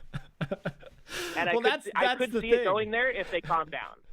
Well, the thing is, like, the saddest thing possible for this New York Knicks franchise, who has been just in misery the past 50 years of their lives, is going up 3-1 in the finals and then choking it away. And that is what we're getting set up for.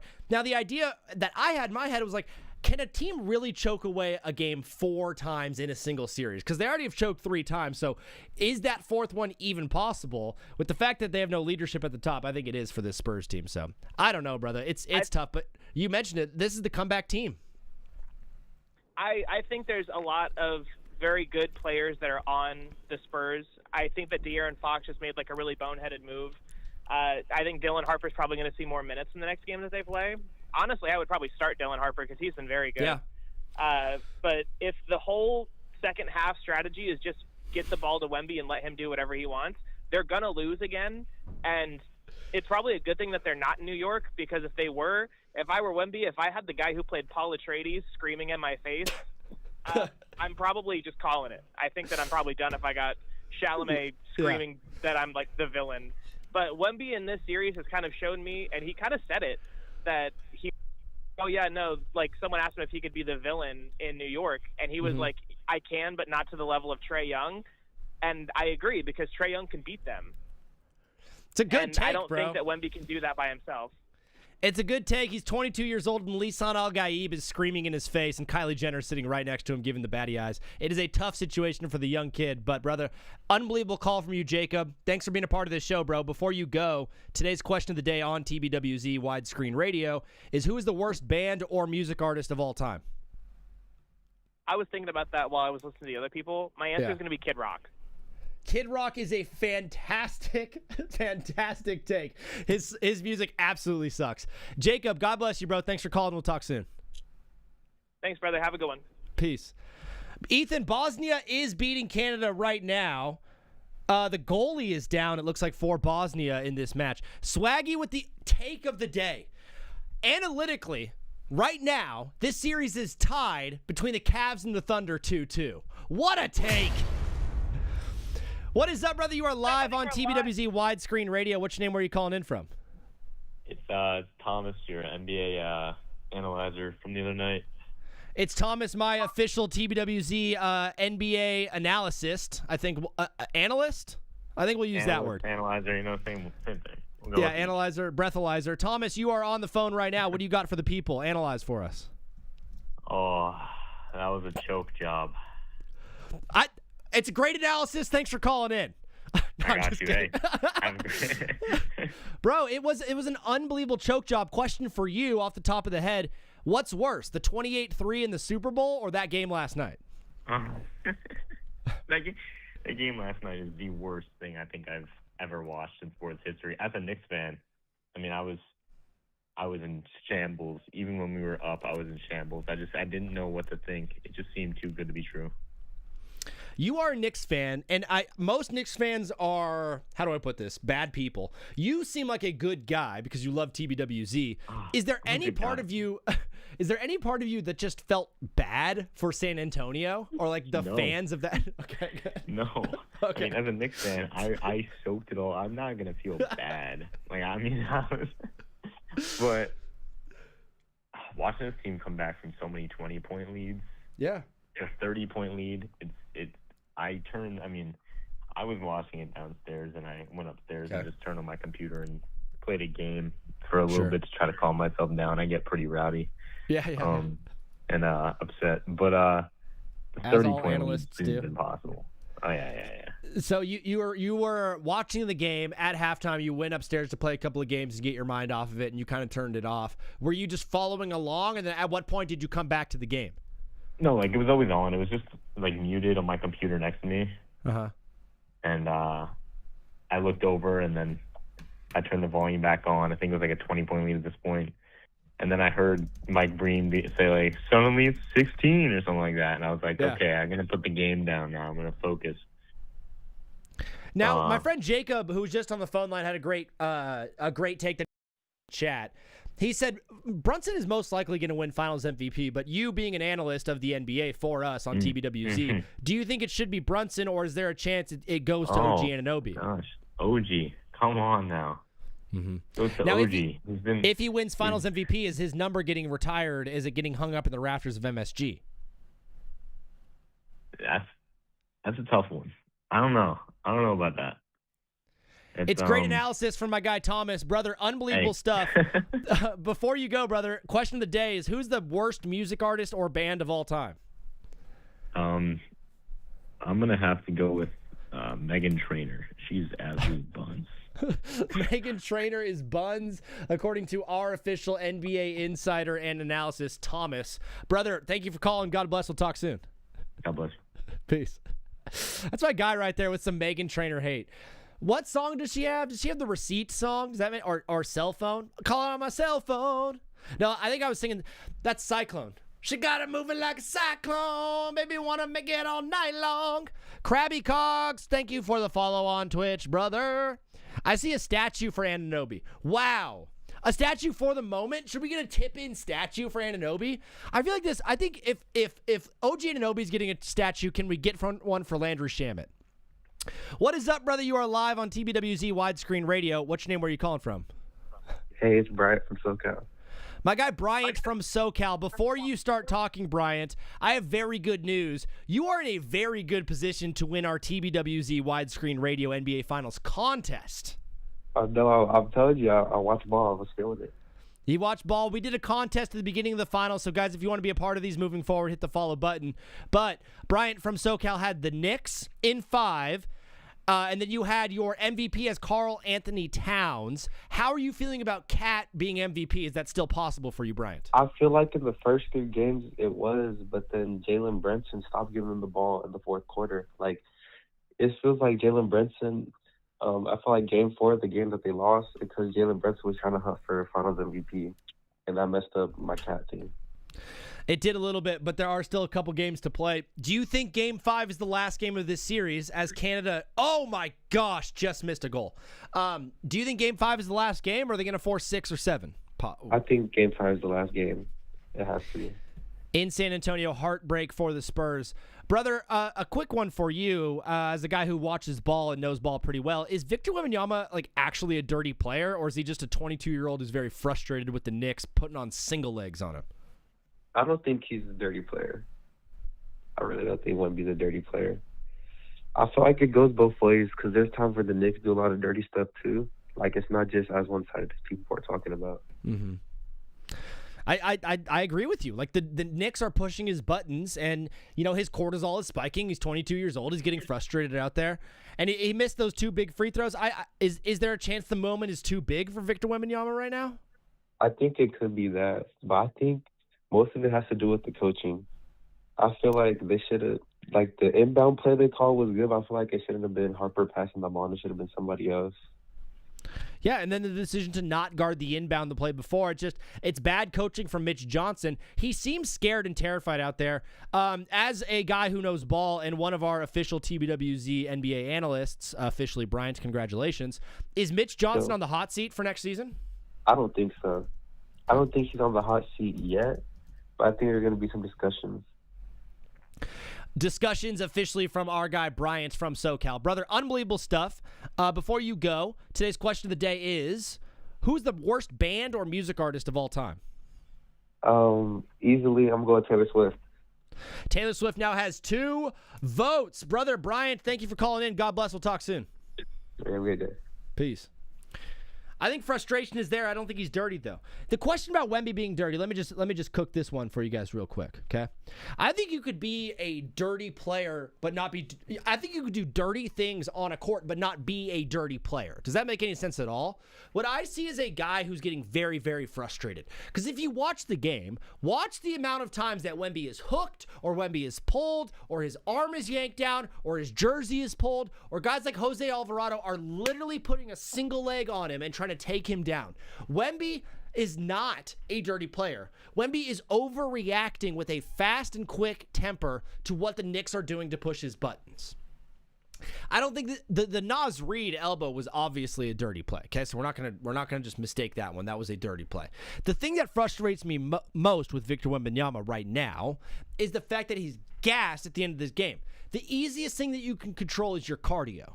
I don't think he's out of shape per se, but he's clearly not a guy that can play 45 minutes of a basketball game. Do you remember the days of guys playing 48 minutes in the NBA Finals? I don't think that's happening anymore, right? Victor Wembanyama, most stars, when it comes down to it, you need to play every minute.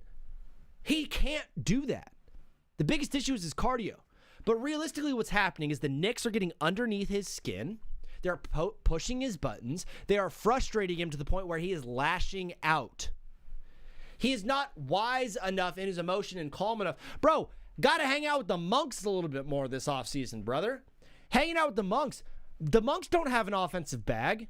The monks are going to teach you a step back or a dream, a little baby hook action. I don't think Wemby is a dirty player, but I think he's susceptible to doing dirty things. But ultimately, it's a result of the frustration that he's feeling from the Knicks getting underneath his skin and pushing his buttons. PV in the chat saying, did you see the cat tell the fans to get into the inbounder's face? High IQ play. Zach, do you have a Discord server for the show? I do, Jacob. Let me drop that in Twitch chat right now. We are pretty active hanging out in there, having a good time. How about the Knicks? There's my friend Will. He's in the bathroom right now, calling in from the B room, as he usually does. As he likes to do. He's a kid. He's a baby.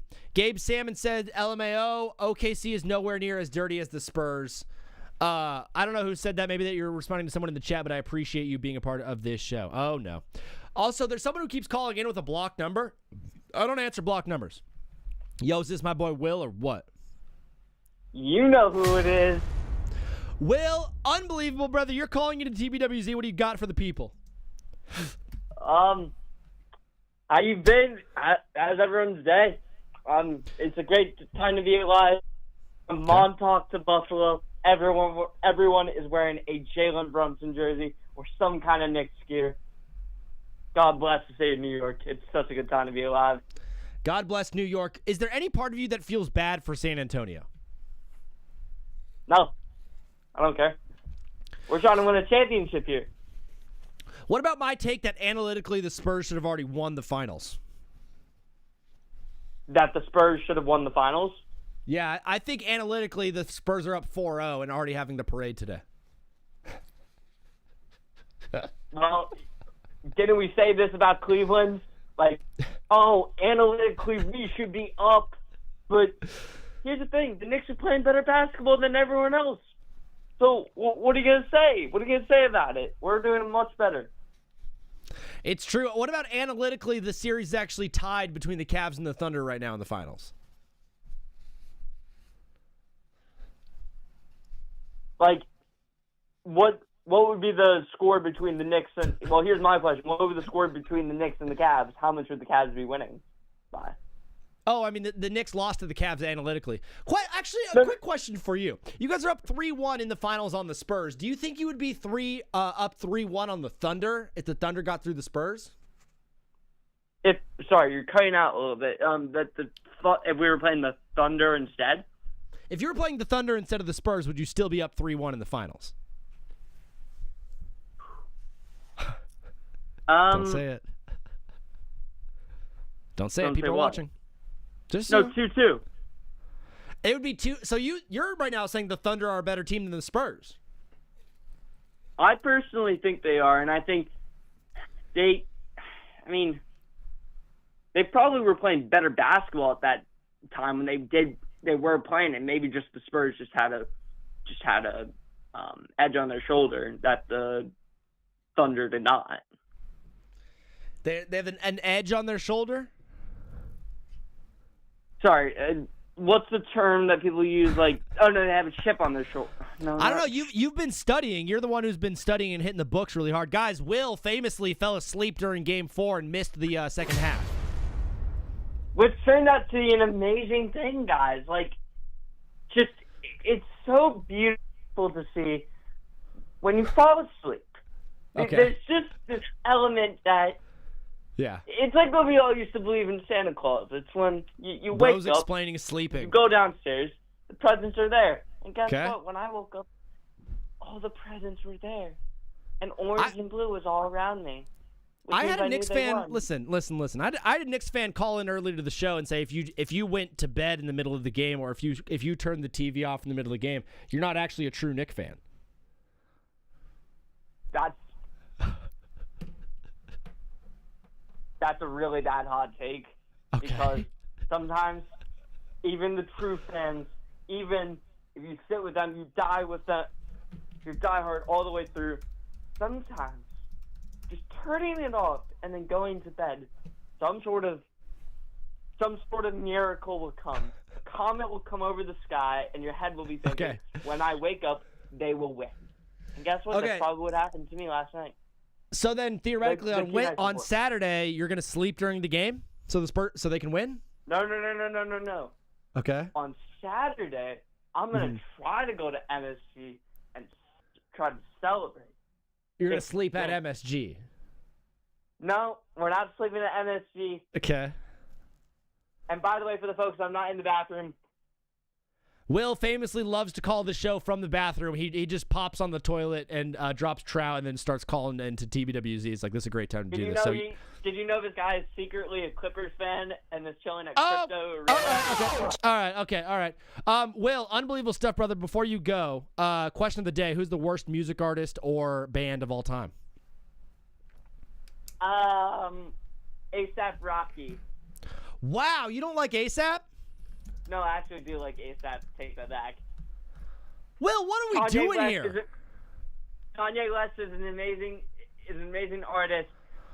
His views are very awful. That's my take. So Kanye?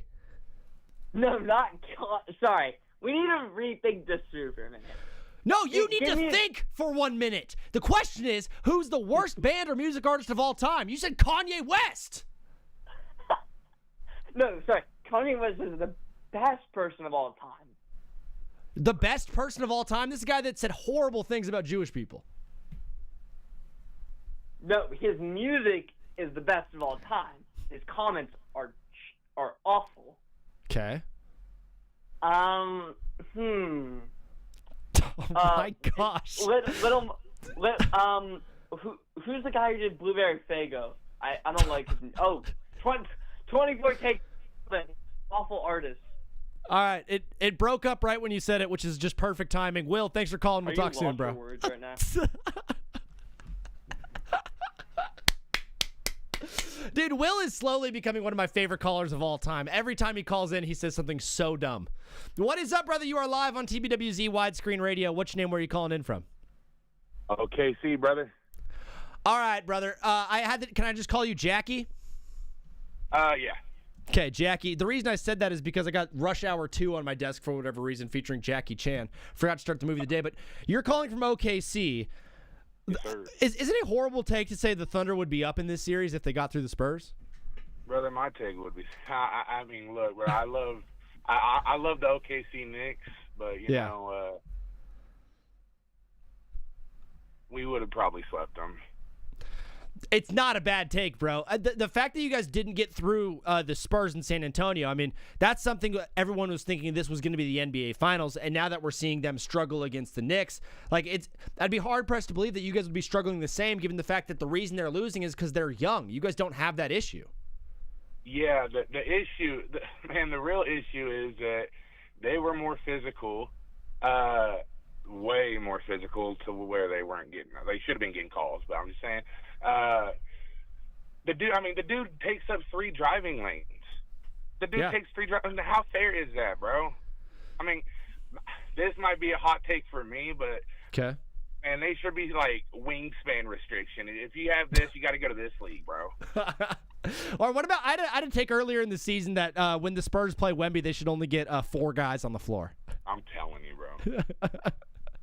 It's got to be tough. But honestly, seeing them play this way, it seems like they definitely have some chinks in the armor, and Mitch Johnson's not the best coach ever.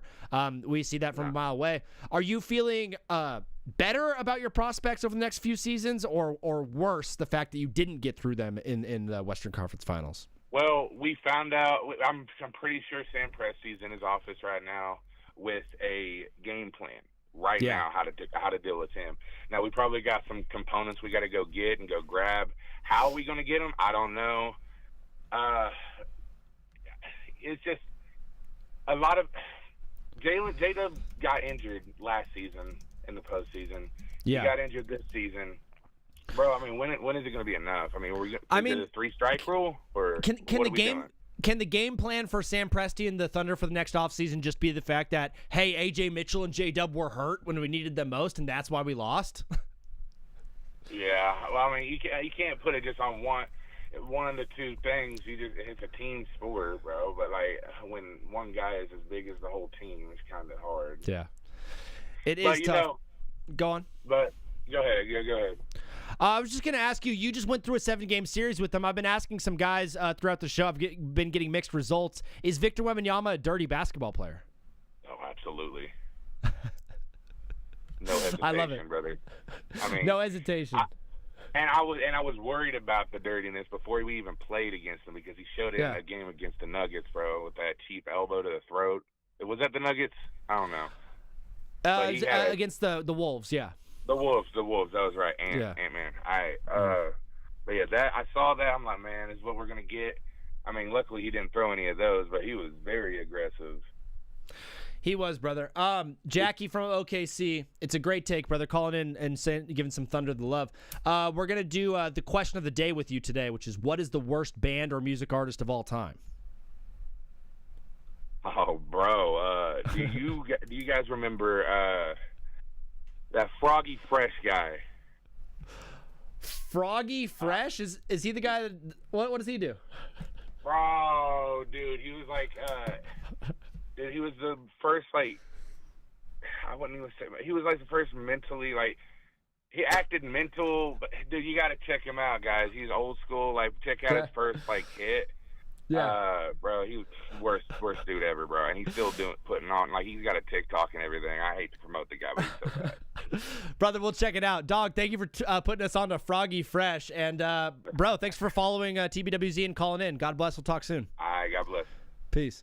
Guys, I forgot to do this at the beginning of the show. I'd be remiss to not do this part of the show. Every single show, we do a verse of the day. Today's verse of the day is... What is this? This is not what I want. Today's verse of the day comes to you from Psalms. Sorry, I got to do this real fast. And then we also do the movie of the day. Psalms 19, verses 1 through 4. Simply put, the heavens proclaim the glory of God. The skies display his craftsmanship. Day after day they continue to speak. Night after night they make him known. They speak without a sound or a word. Their voice is never heard, yet their message is gone throughout the earth and their words to all the world. Amen, amen, brother. We also on this show do a movie of the day. Today's movie of the day is Rush Hour 2. We're watching Rush Hour 2 today. Last time we nearly destroyed LA. Now they're about to break China. Shout out to China. Jack Chan and Chris Tucker reprise their roles as mismatched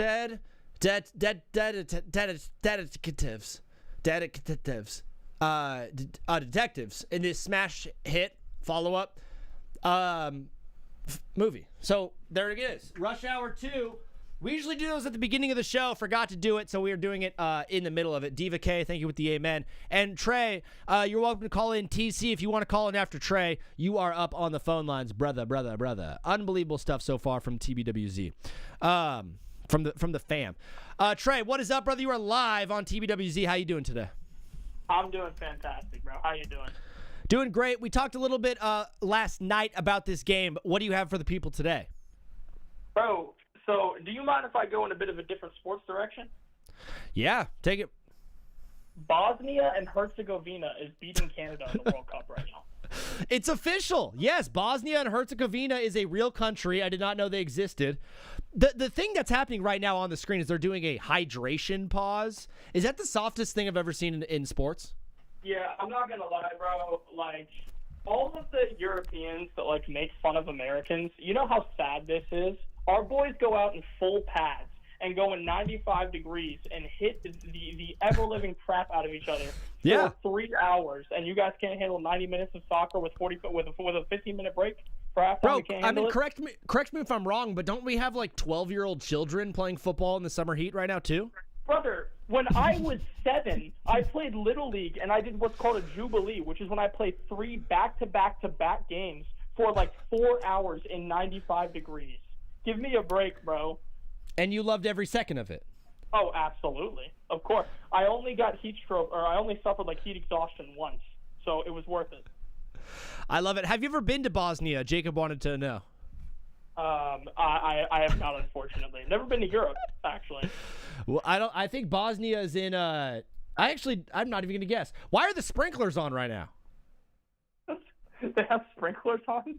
Yeah, they're cooling off the field because it's too hot for the Europeans. Wow. It's true. The World Cup is happening right now. It's unbelievable stuff. Do you think more people are going to be watching the World Cup Saturday or Game 5? 5.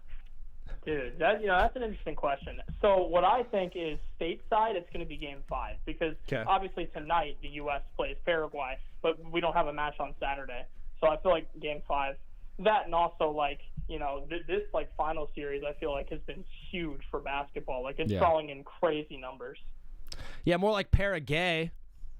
Yeah, facts.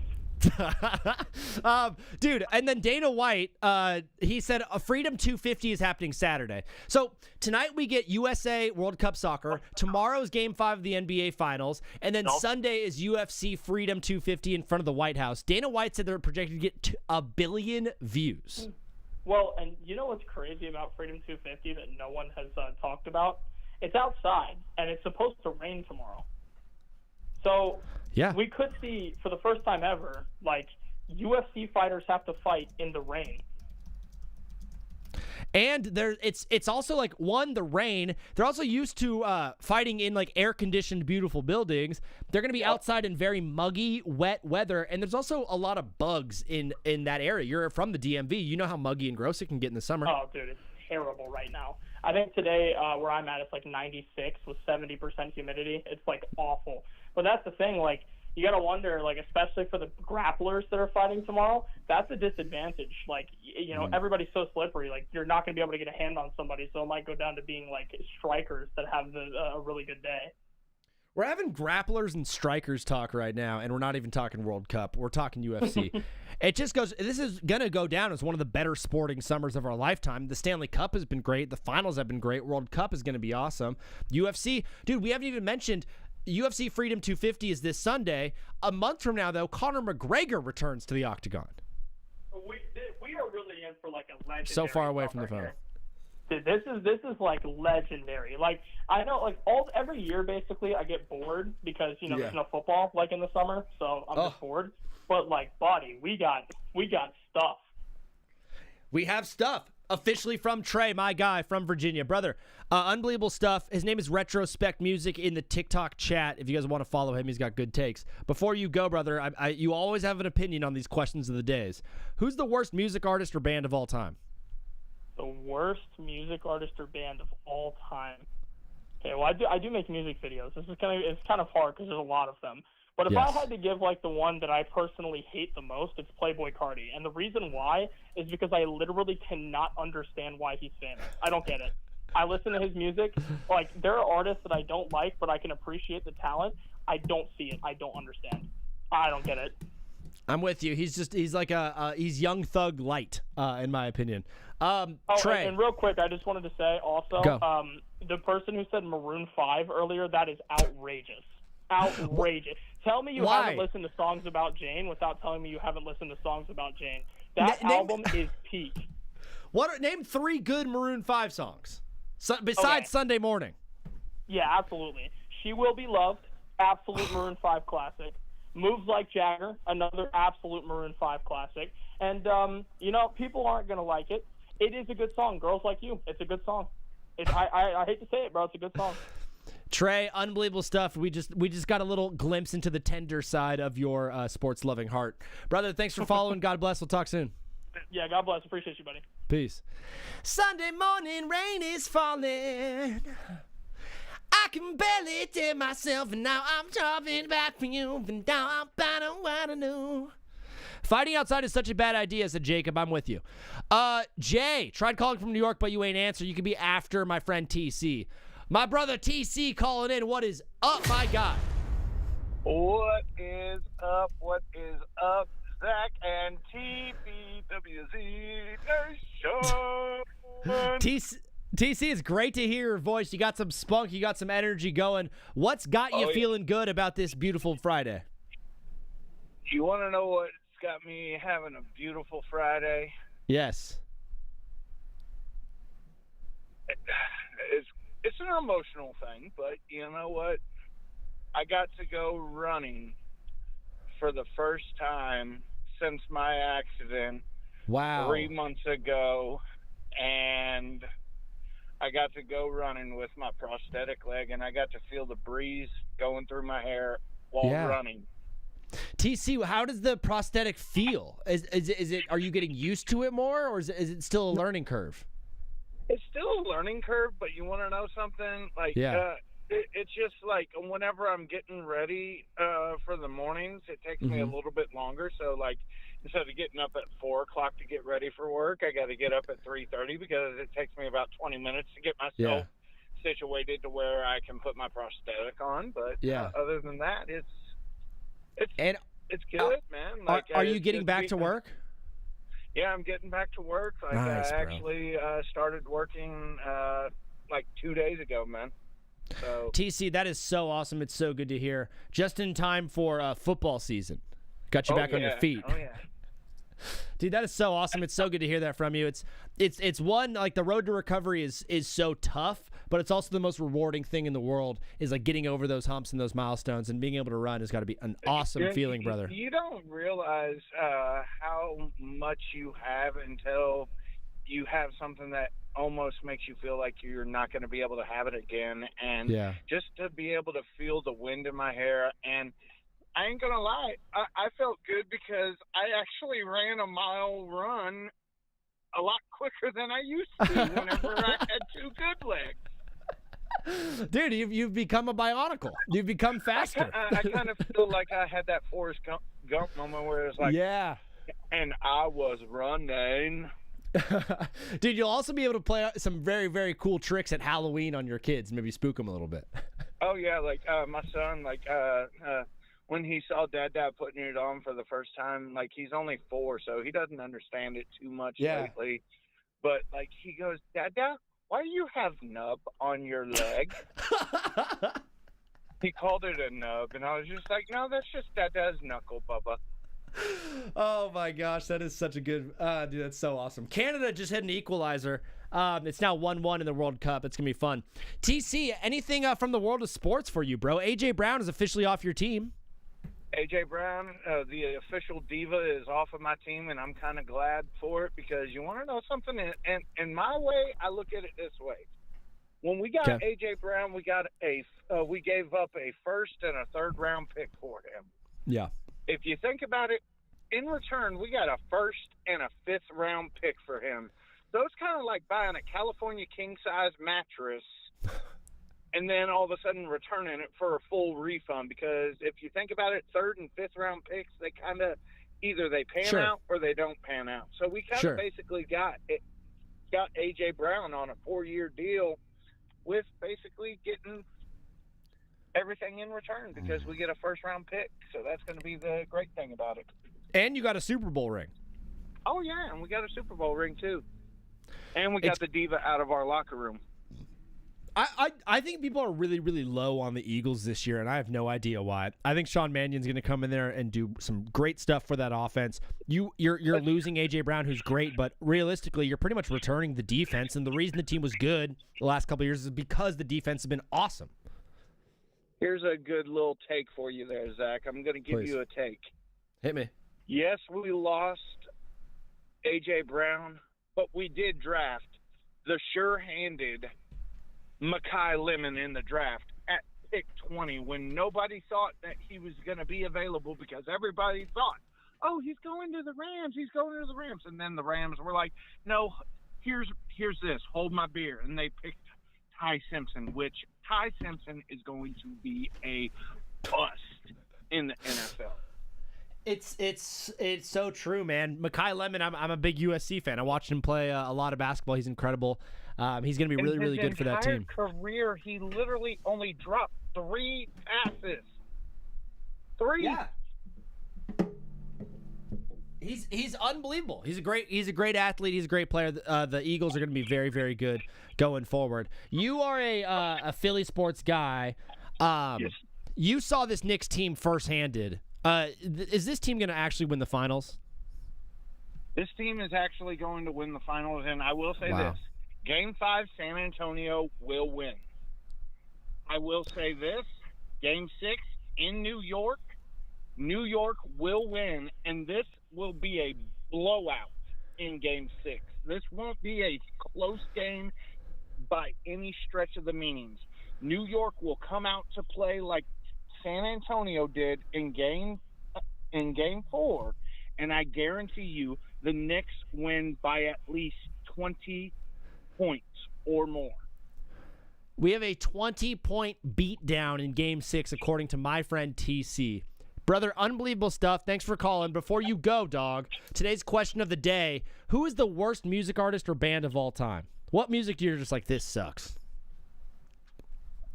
This is going to be a really, really big hot take for you. I've been hearing some really good bands, and I'm just like, okay, well, here's one for you guys, and I want somebody to call me out on this, but just not my cup of tea, bro, and I'm going to say the Rolling Stones.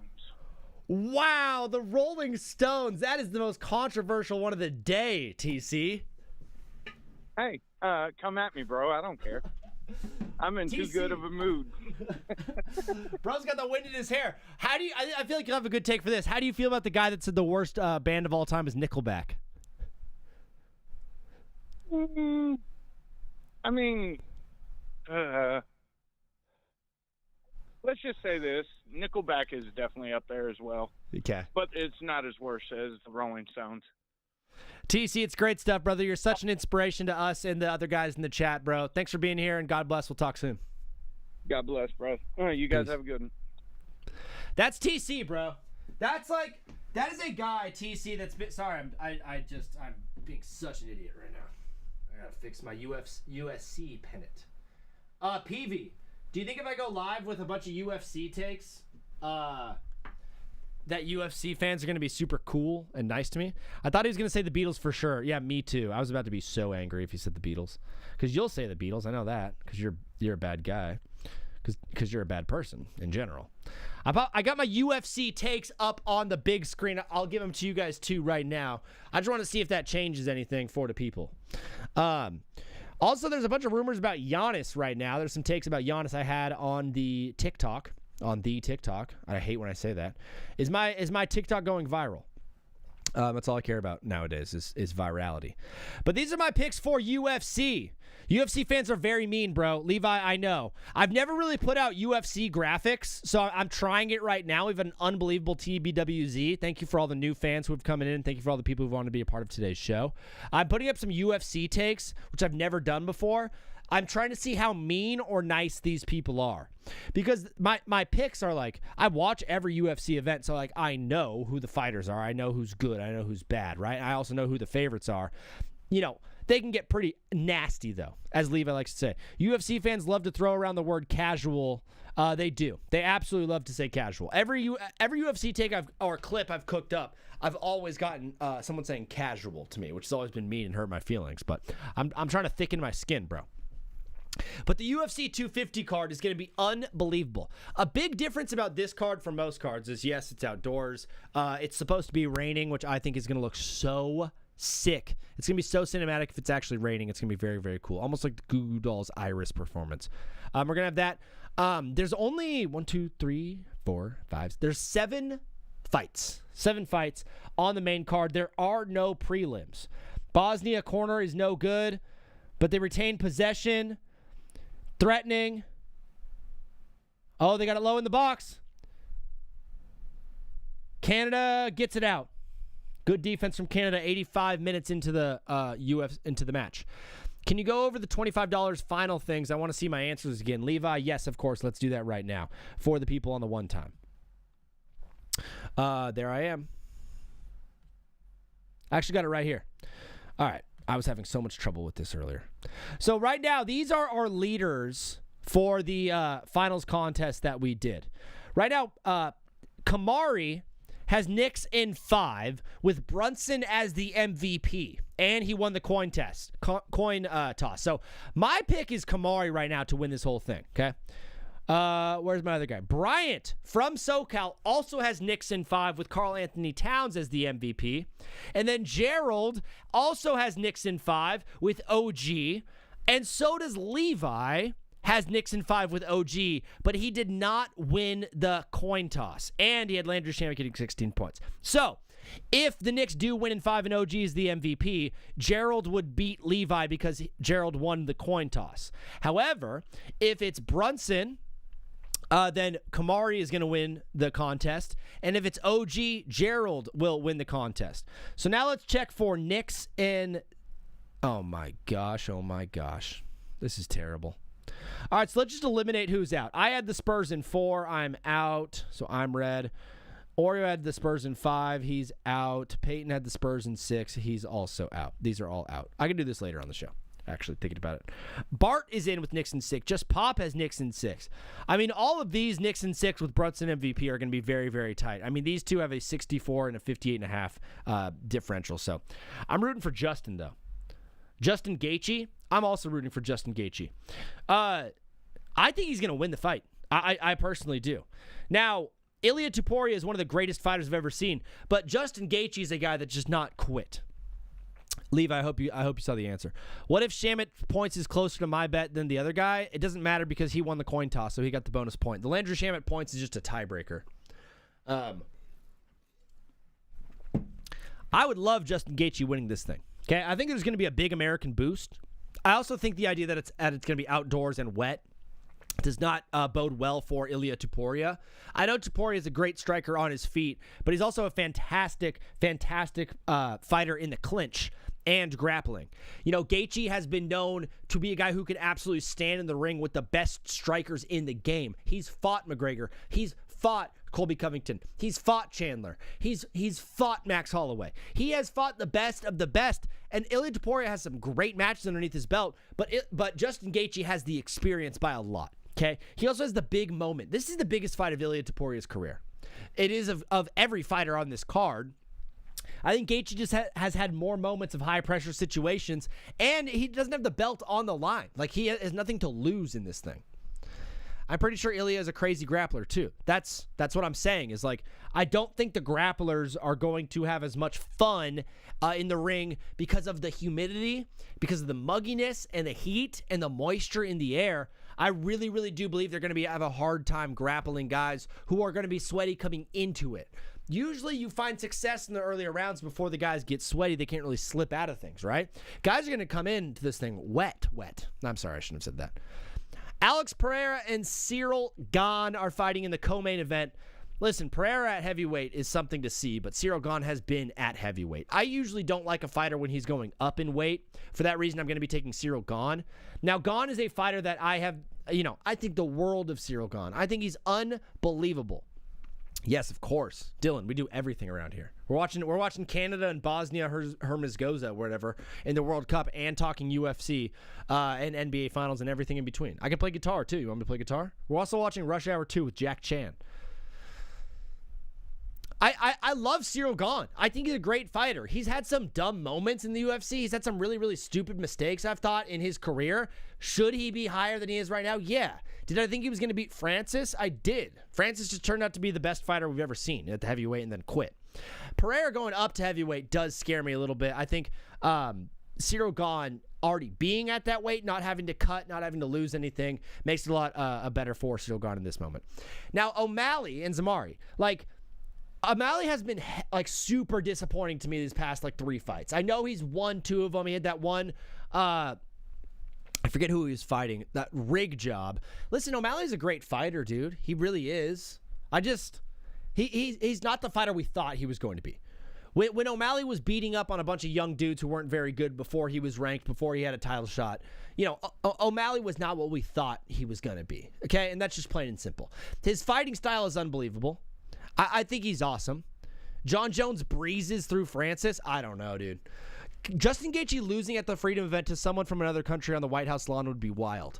Jacob, that is the take. That's it right there. I think when talking about the main event of UFC Freedom 250, we have an American fighting a foreigner in front of the White House lawn. Yeah, enough said. Okay, that's another reason why I'm kind of taking O'Malley over the Canadian and Zamari. Zamari's a great fighter. Okay. Now, Hokit and Lewis. Derek Lewis, you never know what you're going to get with this guy. You could have the worst first round ever. Derek Lewis could have a terrible round 1, awful round 1, and then somehow land a knockout in round 2 because he's just built different. His conditioning has never been good. Hokit's a great fighter.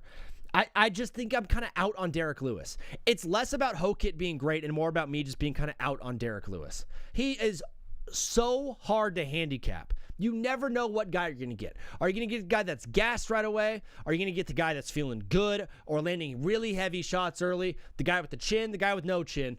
You know, we've seen him cower in corners before and hide from fighters. I like Derek Lewis. I think he's a fun guy. He's a great personality, but I think Hokit's got the advantage in this one. Ilya is going to knock him out in a round. I'm a Daddy 07 said Ilya is going to knock him out in a round. A round? What round? Darren Ruffy and Michael Chandler. I think Michael Chandler's best days are behind him personally. That's why I'm kind of going with Ruffy in this one. And I do like Brazilian fighters. I don't think it's going to be Americans every single way. I do have mostly Americans on this list, but I think if there's a Brazilian to do, I think it's going to be Ruffy. Chandler's great. He's an awesome fighter. I really like him a lot, but I'm not going with him. Round 1. Wow. I'm a Daddy as 07 as a round 1 knockout for Ilya Topuria against Justin Gaethje in the main event. What is up, brother? You are live on TBWZ widescreen radio. What's your name? Where are you calling in from, brother? What's good, bro? My name's Dylan. I'm from Jersey. Dylan from Jersey calling into TBWZ, talking a little UFC with us? Yeah. I saw your predictions. I got 2 things I disagree with. All right, hit me. So I think Kyle Dawkins is actually going to beat Bo Nickel. It's not a bad take, bro.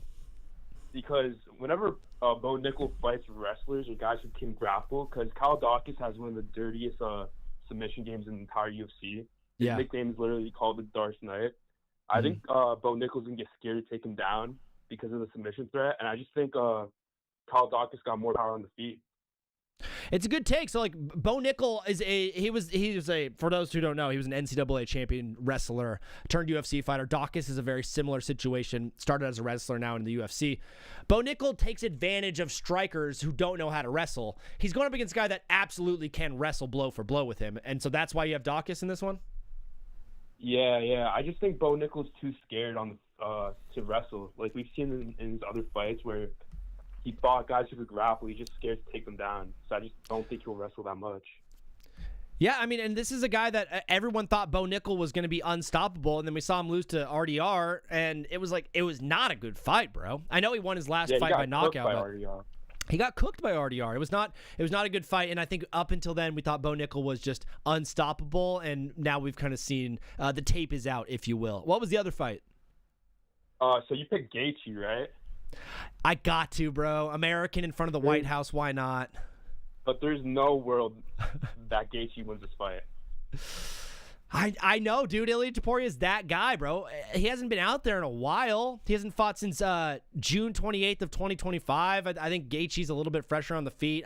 He's got the experience, too. He's in front of the White House. But, yeah, tell him how good Ilya is, bro. I mean, just comparing them, Gaethje alone, he's getting older. His chin's definitely, gotten worse. He either fights really technically and slow or really, brawly and just gets chinned.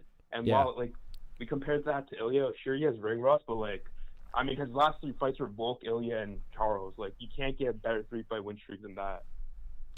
It's true. Ilya's last 3 are Charles, Max Holloway, and Volko, all to defend the title. It's been an unbelievable stretch for Ilya Topuria.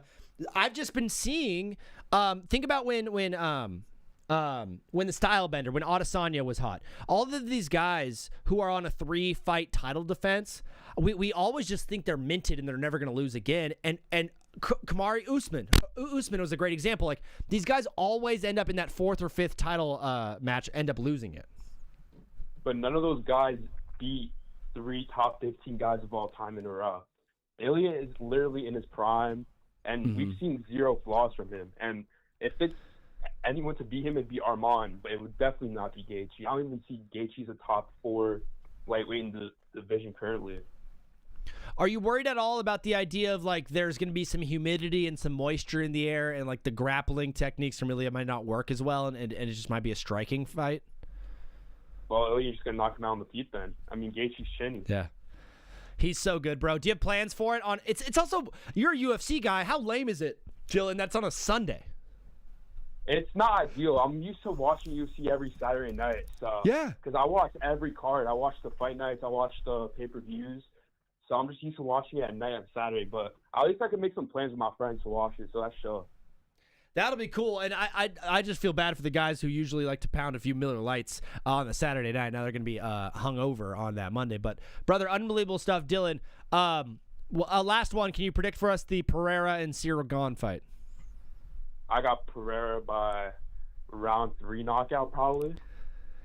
I love it. Going up to heavyweight to fight. He's going to look awesome. Those guys, dude, it's a great card. But as a fan of UFC, you know that the next card is the Conor McGregor card. Yeah, I do. It's going to be unbelievable, bro. UFC is hot right now. Dylan, unbelievable stuff. Before you go, today's question of the day on TBWZ was, what is the worst band or music artist of all time? Ooh. I forgot his name. The guy that made that one song with I forgot his name. I can't lie to you. What's the song? Machine Gun Kelly. MGK I'm is a thinking great Tom answer. McDonald. Tom McDonald. That's my answer. Oh, the MAGA rapper with the face tattoos? Yeah. Yeah, that guy absolutely stinks. Dylan, unbelievable take, bro. Thanks for calling in. We'll talk soon. That's bro. Peace. Peace. All right, fellas, on TikTok, I've been out live with you guys for an hour, 45 minutes. I'm going to finish the show on Twitch only, so if you want to keep watching, we'll be live on Twitch with the homies. God bless you guys. Have a safe weekend. We'll see you in a bit. Love you guys. Give me the beat, bun, free my eye. I want to be my little. What up, PV? What up, homies? Let's go back through this contest and get some things out of the way, okay? So I'm just going to Command Z all this so you guys can see. All right. Okay. So this was the contest that we did. And why the crap is this happening again?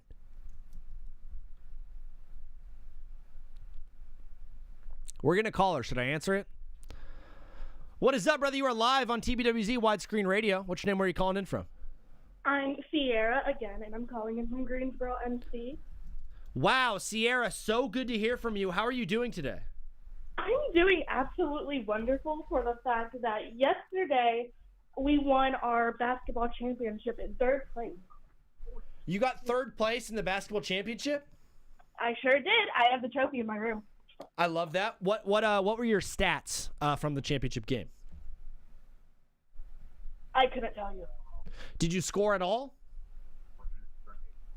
No. Oh, Sierra. Wait, are you more like a role player or are you a starter? Neither. Well, I am part of the starting 5, so I guess a starter. Okay, so you are a starter. Are you? Do you play hard defense and maybe struggle a bit on offense, but you're there defensively? I'm fairly good at both. Sierra. That's my brother. What? Brothers are so annoying. Sierra, are you going to be watching the UFC fight? What you just said.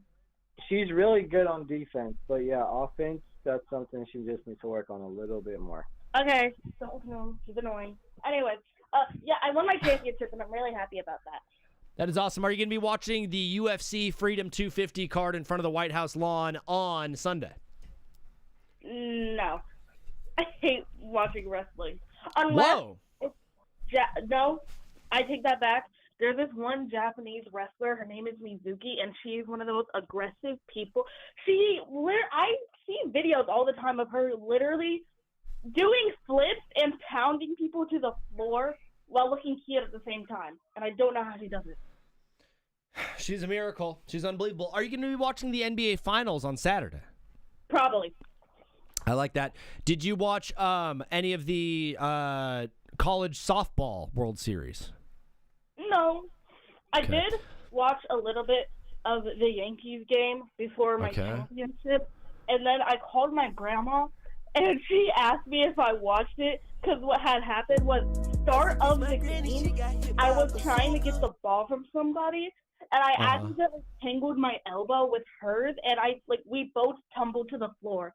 And when I say tumbled, I mean we rolled. And now my knee had a rug burn on it from the court. Somehow she got a rug burn on a hardwood floor. She is mystical. She is mysterious. Her name is Sierra. Unbelievable stuff. Sierra, We have a question of the day on today's show before you go. It's who is the worst band or music artist of all time?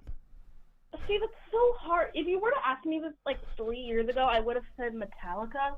But I'm in a big Metallica phase right now, so that's not it. Out of all the bands that I really listen to, this one isn't technically the worst, but I haven't listened to them in a hot minute, and I need to start listening to them again. Okay. Lemon Demon. What, Lemon Season? Lemon Demon. Are they like a hard rocks band? Hold on. I don't really know how to describe their music. They haven't dropped a track in a long time. They were created by Nail Ciceriga. Okay. Bro just looked up the Spotify about and was like, "Yeah, I'm just gonna talk to him about what's on here." Sierra, it's synth pop, basically. Synth pop, I love it. Sierra, you are unbelievable. Thanks for calling. God bless. We'll talk soon.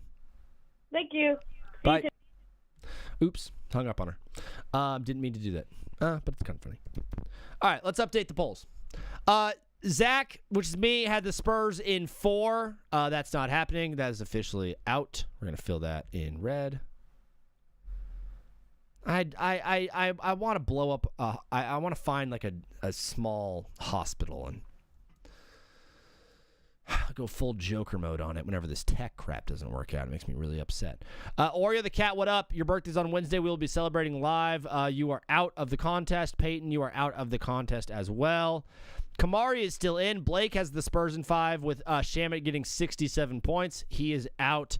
David has Spurs in 7. That is still in. Brandon has Knicks in 7. Still in. Knicks. Knicks in 5 is still possible. Knicks in 6 is still possible. Spurs in 6 is impossible. Or this has got to hurt seeing all of these get eliminated. Spurs in 5, no. Spurs in no. Spurs in 6 is a no. All of these, bro. Tough looks. Peavy never entered in. Peavy, what would you have guessed? I'll give you the option to see what you would have guessed. Bobby's a no. Slade is still in with the Spurs in 7. Oh, my gosh. Oreo. All right, YouTube people. Someone just paid for karaoke, so I gotta hop off live on YouTube.